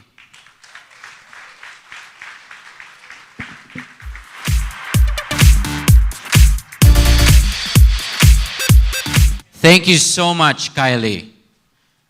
That was great. Thanks. And Khailee, before you go too far, we're bringing you back up here. Okay. I really like what he said. Believe it to see it. Yeah, I agree. Yeah. I like that. So we're going to have our fireside chat now. And this is with Bowei Guy, with Khailee, and with Eden. So if you three would come up, and I'm going to turn it over to Bowei. He can facilitate this and get it going. It's just a great opportunity to kind of pick the brains of some of the founders and international representatives in different levels and different entrepreneurship ideas. So I'll turn it over to you guys. Enjoy. So I guess like Khailee doesn't need any introduction because he has just talked about himself for the past 20 minutes. And he is awesome. But a little bit introduction about Eden. Eden and I met like over a dinner about a few years back. And these guys were acting really, really weird. I have no idea why. Later on I found out they just walked out of a meeting with Mark Zuckerberg. And about like 6 months later, they were acquired by Facebook for $100 million. It's called Face.com. So this is a real badass here. And right now, he's just raised a new fund of how much money? 150 million. 150 million. So apparently he has money. So if you have pitch deck, send it to this guy. So I mean, these guys have been around. With someone from Israel and then Silicon Valley, like someone from Southeast Asia, and I can fill in for the rest of the world. So I can ask a lot of questions to these guys about what's happening in the world.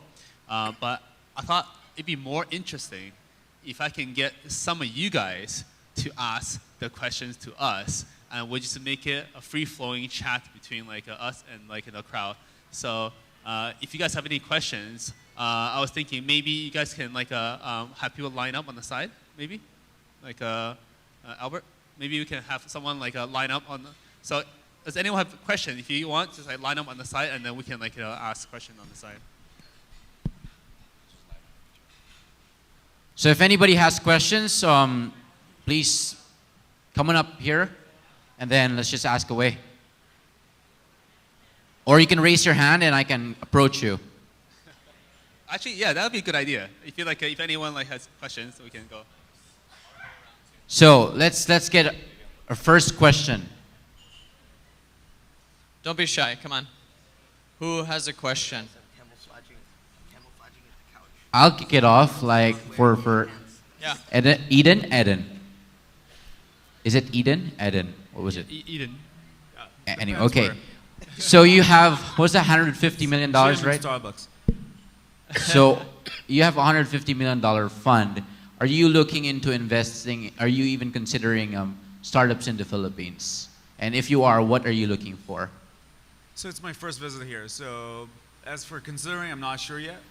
I think it's an amazing visit for me for the first time. The problem is, if you look at the economics of a $150 million fund, the economic value you need to generate from that is, assuming a 20% holding in a single company, is at $2 billion, right? For us to be a successful fund. It's just the economics work that you need to return, for you to be a good fund, you need to return 3x on the money. So that's $450 million. And in a 20% holdings, that would be a $2 billion, right? So that's an issue. We need to deploy money at a minimum check size of 2 to 5 million. And my biggest question is, A, is there the maturity here to support that? And second, can we build the local infrastructure of people local, like Ron, who is awesome? I mean, I would take Ron any day. And because otherwise, just flying around every few months, that's not really the case. I think the big opportunity here right now is for regional VCs. So if you look at a region and you can deploy a 20, 30, $40 million fund or a sub-fund, say we take the 150 million and allocate 20 of these for local here and then have some representative on the ground, that makes total sense. I'd go for Japanese funds, Australians, just have them open up additional branches here. I think that's the right strategy at this point in time. That's a great answer. Yeah.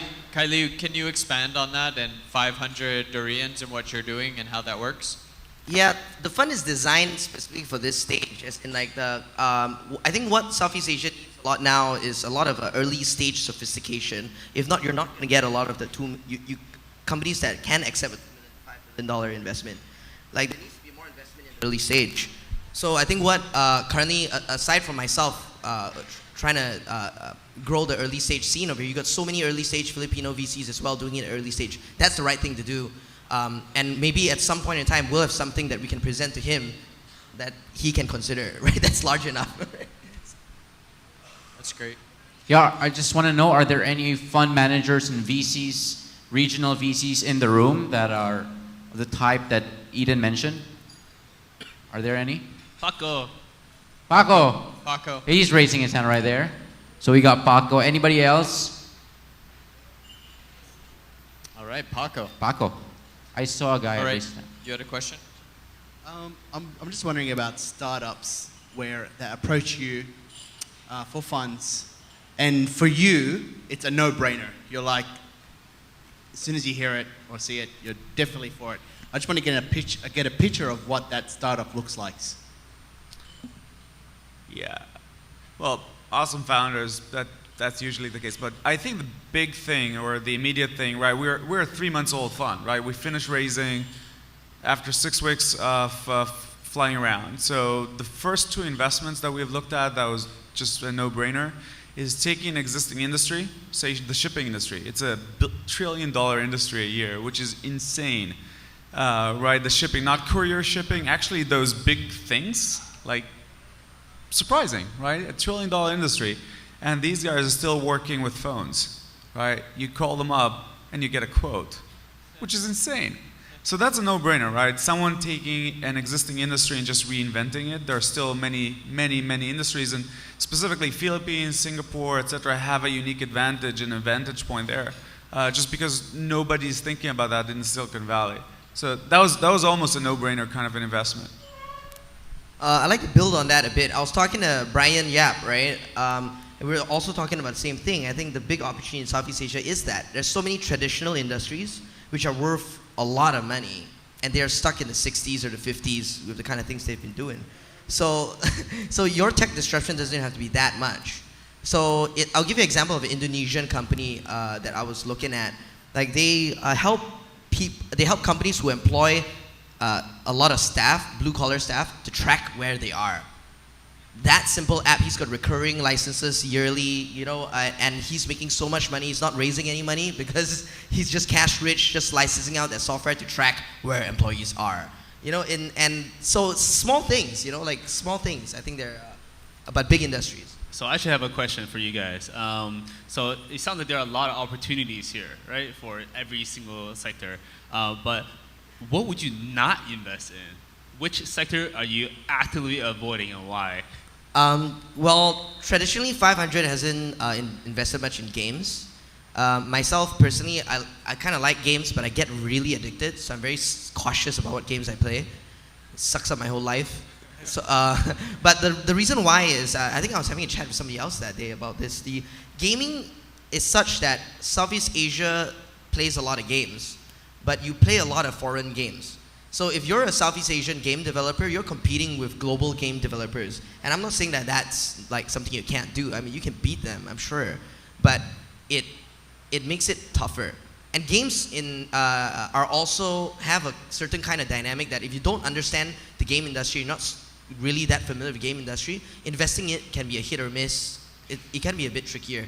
So we've not had much expertise in games, so we don't really invest much in games. I think we would invest in pretty much almost anything. The one thing I'd caution you against, right? Israel historically has been very strong in gambling technologies, Forex. Forex is essentially a form of gambling, but it's socially acceptable because you're supposed to be an investor, right? As if you're investing in dollar, euro. That's absolutely off limits. I feel that these kind of businesses just take money out of people's pockets. So I think in many ways, both as entrepreneurs yourself, as investors on the other side, we need to be socially cautious, or at least concerned, right? And not do these kind of things. And so you see a lot of, the good thing that it does is that it created a lot of marketing experience, right? People know how to market, but I would definitely not invest in that. And I'd urge you not to open up businesses in that field. Good advice. Other questions? Who else has questions? Come on. Don't be shy. You guys are way too shy. Mark. All right. Let's hear from Mark. Buen consejo. I have a question. I think you're investing startups here in Asia, right? So my question is, what kind of exits are you looking at? Is it mostly, we've heard about acquisitions, there's also some mergers, but in terms of IPOs, you see, if you're investing in a Philippine startup, is it something let's say, you want them to incorporate in Singapore so that eventually they would be, have a much better exit there? How do you see these things? Yeah. Well, to your question, the thesis for 500 is that for Southeast Asia is that we've seen historically, and I've seen myself historically, more frequent exits at sub $10 million ranges. So that's kind of smaller for a lot of larger VCs. So you can get a $10 million exit, $5 million exit, 30 million, $20 million exit. That you can have it frequent enough. $100 million to $200 million is more rare. I think what we've done with Viki was rare, and definitely banking on such deals as well. But we see the opportunity in betting in a lot of companies in Southeast Asia, and helping them get towards a smaller exit, that creates decent returns for us as well. So we're not expecting you to push you all the way to IPO, but if that's what you want to do, and that's what other investors who invest in you want to do, and all of you are geared for it, even better. I would split the answer for two. So not necessarily is us looking, but so really there are two answers. The first one is it's going to be a bitch to create a small company or a large company. It's really being an entrepreneur is all you know is really hard, right? So you might as well target high. It's the joke is in Israel in Tel Aviv the average time to an exit is 5 years, 5.3 years. Average marriage is 5 years, right? The second and more local answer is that to build an ecosystem, you really need money to flow in, right? And if you look historically, we had a fast track in Israel, and as of 15 years ago, Israel was not a rich country, right? If you look just globally through GDP. And so people were building smaller companies and were making the initial exits, and now there's a pretty vibrant angel community. So the second part of the answer is even though it's going to be a bitch to build a big company or a small company, you really need to have those base hits. So you'll start having recurring angels. Once you have the recurring angels, then accelerators will work so much better. Once these work so much better, then you can build a second generation or a third generation or fourth generation of companies.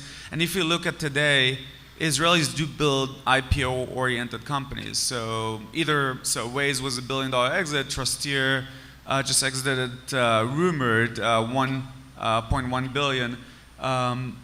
But Wix is going public. It's going to be Wix, who I was surprised to hear many of you know. They're going to be public at, in my mind, at least $1 billion valuation. They're in a quiet period, so nobody's talking. So that's kind of the third or fourth generation. But it's absolutely fine. Don't feel bad about building that community of angels that you so much need to get going. That's great. That's a great answer. Other questions? All right, while we're waiting for a question, I have a funny story, and then I want to hear some funny story from you guys too. Let's be honest now. There's some funny, really bad pitches along the way. We have all heard, okay? So there's like one guy in Russia. He was pitching to me about this dating application. I'm like, okay, dating application, but he's like, it's a big deal. It's a big deal. I'm gonna do this, and I spent a whole year researching this problem. I'm like, really? You spent a whole year researching? Have you built this?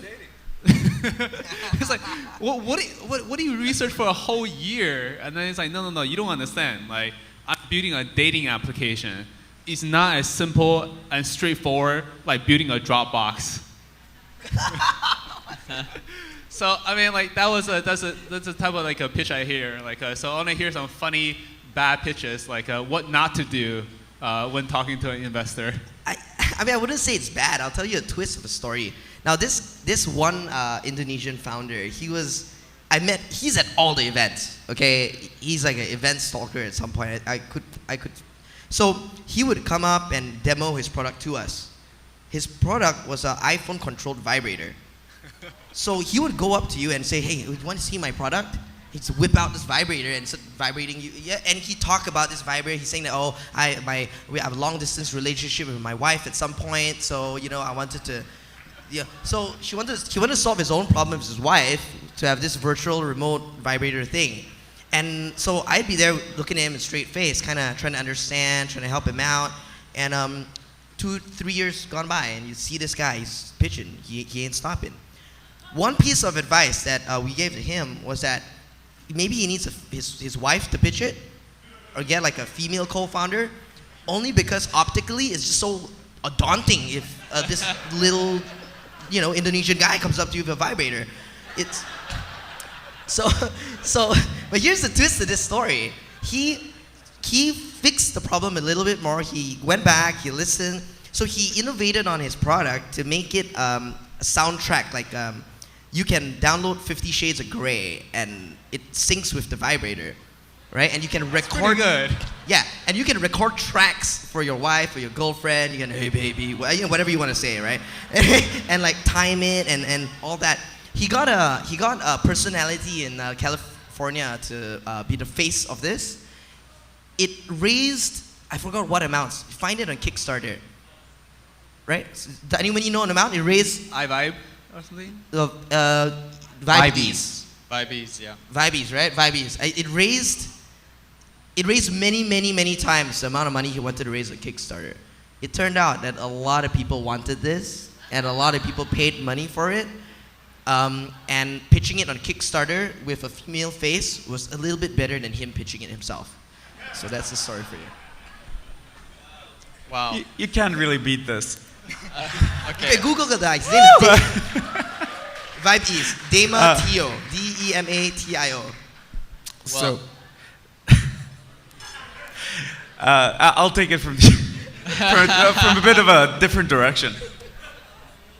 So, Brewston Levy is actually something, Benchmark Capital. Who knows here Benchmark Capital? I mean, it's the most successful fund ever. The first fund they raised was a $100 million fund that returned $6 billion to investors. The X60, this is unbelievable. And Bruce told us, Bruce is a special partner at Aleph, and told us one thing that we find very important, which is you chose a really bad profession. You chose one of the worst professions in the world. You'll see 100 companies, and you'll need to say 99 no's before you say that single yes, right? The secret to being a good VC is going into each of those 100 meetings thinking that this is the meeting. This is the one that you'll invest in, right? The other side of that is that my only advice to you is shower before you go into a pitch meeting, because my worst pitch meeting to date was with a founder that really smelled bad and did not want to use a projector. Wow. So he wasn't the one. Is that what you're saying? So he had a face-to-face pitch with you. All right. Wow. All right, we have a question here. Hi. What are you looking for early stage startups, and it's necessary to incorporate in US if you are based in Philippines? I'm sorry, one more time. What do you look for in startups, and then what? In an early stage startup, what are you looking for? And is it necessary that they would incorporate in the US or say Singapore rather than the Philippines? I'm pretty sure like it doesn't, I mean, that matters, but I'm pretty sure like the startup is not where you incorporate it. It's more like how many downloads do you have, how many users do you have. Okay. Yeah, the one thing about incorporation, I have no idea about Philippine law. Many of the countries have something called exit tax. So when you do the exit, it's depending where the IP is and blah, blah, blah, blah. If you ran the company from one country, but you're actually incorporated in a different country, there will be a shitload of tax issues. So just check into that. But outside of that, who knows? Good advice. Yeah, we've invested in companies incorporated in different places. So we rely on the advice of a lot of the lead investors and checking on those exit taxes and different things. So I don't know. I would say that I don't know yet. I mean, we've invested in 2 Filipino companies, so I can check where they're incorporated. Right, if that matters to you. But I don't think it should stop you from building a great business. All right. Yeah, I'm seeing the timer running. So my one request from you is one of the biggest difference makers in Israel has been, if you look at the last 3 years, is the building of accelerators. And one of the accelerators is using something which is fairly innovative worldwide, which is called paid forward model, which means the accelerator itself does not take equity in the startups that are there. What they do take is the commitment by these startups to help out the startups after them, right? So by building that model, you're actually creating a power multiplier. Every wave they go by, they actually become so much better for the waves that come after them. I think that's fairly suitable to the Philippines model in the early stages. And I'd urge anyone here to try and build that model. It's very, very cheap because essentially your staff is really the people that went through that program, and it's a real change maker, right? The responsibility all of you have here is, number one, embrace failure, right? Bowei was talking about Israel being a friendly place for failing, right? Wix is now going to be a billion-dollar company, and the founders there failed in their previous 3 companies, right? So it's not that it's not a stain, but the people in the entrepreneur community are very receptive and very supportive still after failure, and that would be your responsibility. And building paid forward acceleration could make a difference for a place like this at this stage. All right, I think that's all the time we have today. Thank you very much, and please round of applause for these awesome speakers. Thank you so much, Bowei, Khailee, and Eden. I'd like to call on Tina. Guys, can we still have you up on stage? Eden, Khailee, we just need to do some. Wait. Photo. This is the so Filipino thing. It's really just actually for the photo, but we really do appreciate you so much.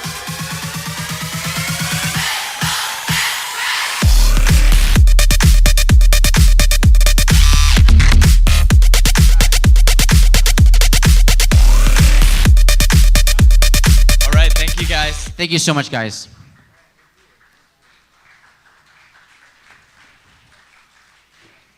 Yeah. Where are my notes? Oh, dear. They're right there. All right. We're heading out to lunch, Dave, right? Almost. Almost. We have a couple things that we need to do. Very important things we need to announce. So, are you guys impressed by the amazing artwork that is Geeks on the Beach? Yeah. All right. Where is Mark Deutsch? Mark, don't hide. Mark Deutsch, where are you? Please come up. You avoided this yesterday, and we're calling you up now. Mark, where are you? Mark, come on down. Come on down, Mark. Mark is the amazing mind behind this, and his amazing team with his wife at Happy Garahe, a Cebu design and branding firm. Mark did all of this amazing artwork, all the t-shirts, all the posters that are out there, the awesome poster design with guitar players, right? Earl? He's just playing guitar, yeah. Nothing else. No more.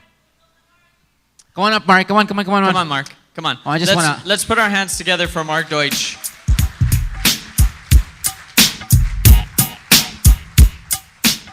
This is Mark Deutsch from Happy Garahe. Would you? Thank you, Mark. Don't be shy. Mark is actually speaking later this afternoon on the design and gaming track. I highly recommend it. He's very talented. We have a talented lineup, and of course, it's my track, so I'm biased.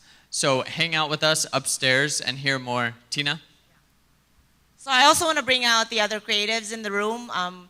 After lunch, we're going to break out into 3 different rooms, and some of you may not be able to see some of the best talent in the Philippines. So Seth Mayol, Isabel Gatuslao, Ray Rubio, Dulce Lada, Marks from PageNap. Can you please come up real quick?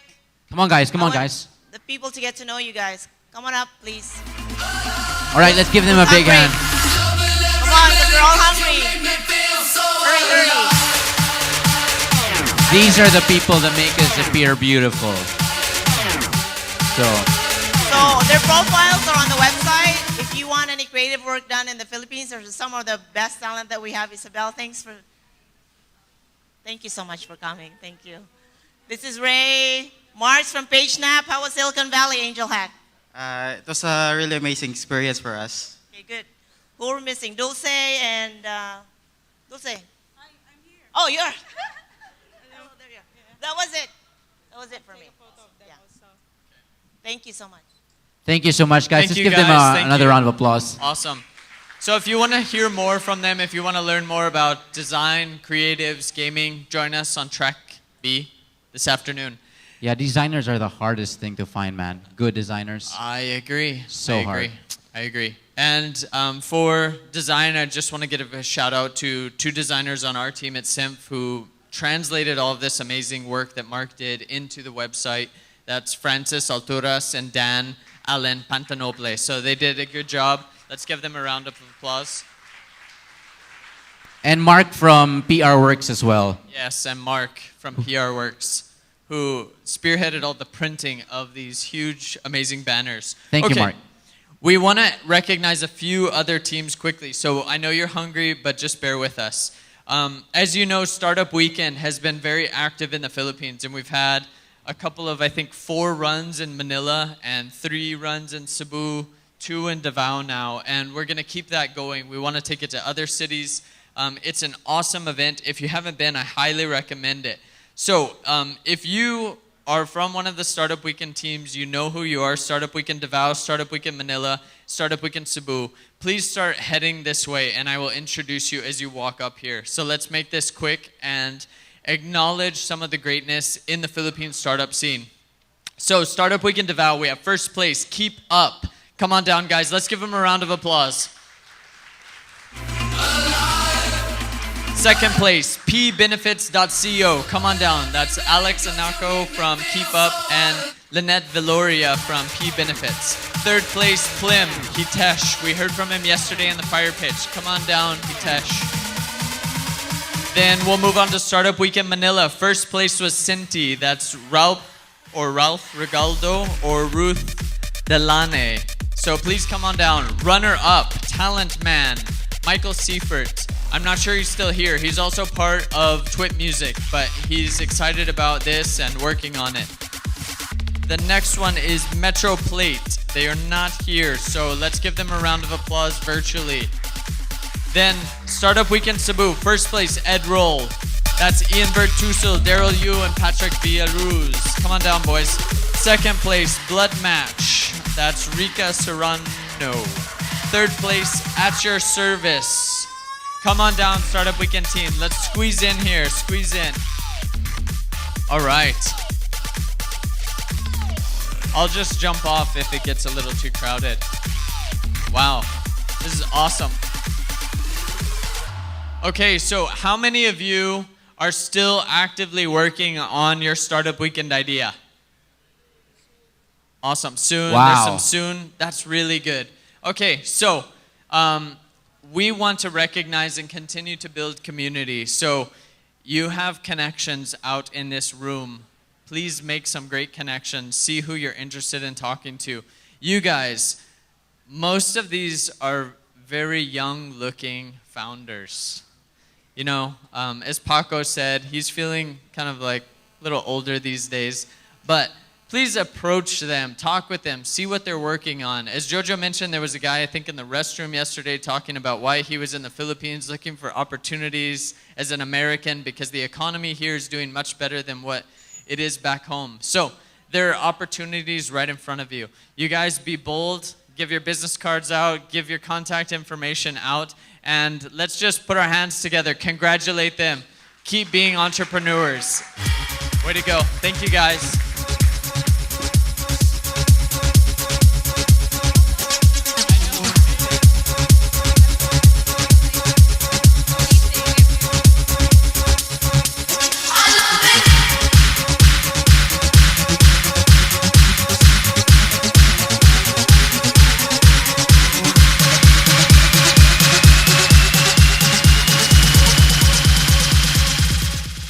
Right.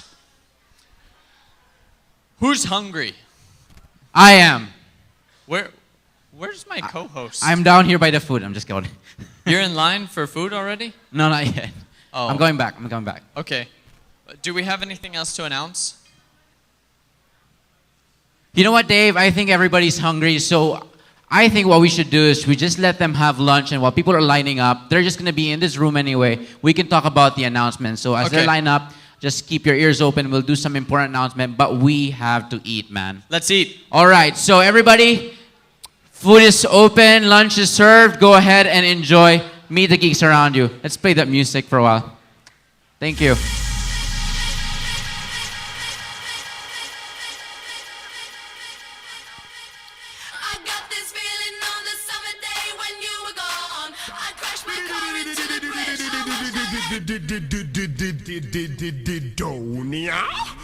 They here today and them gone later. You'd man, you'd man, you'd man, you'd man. You see, you'd man.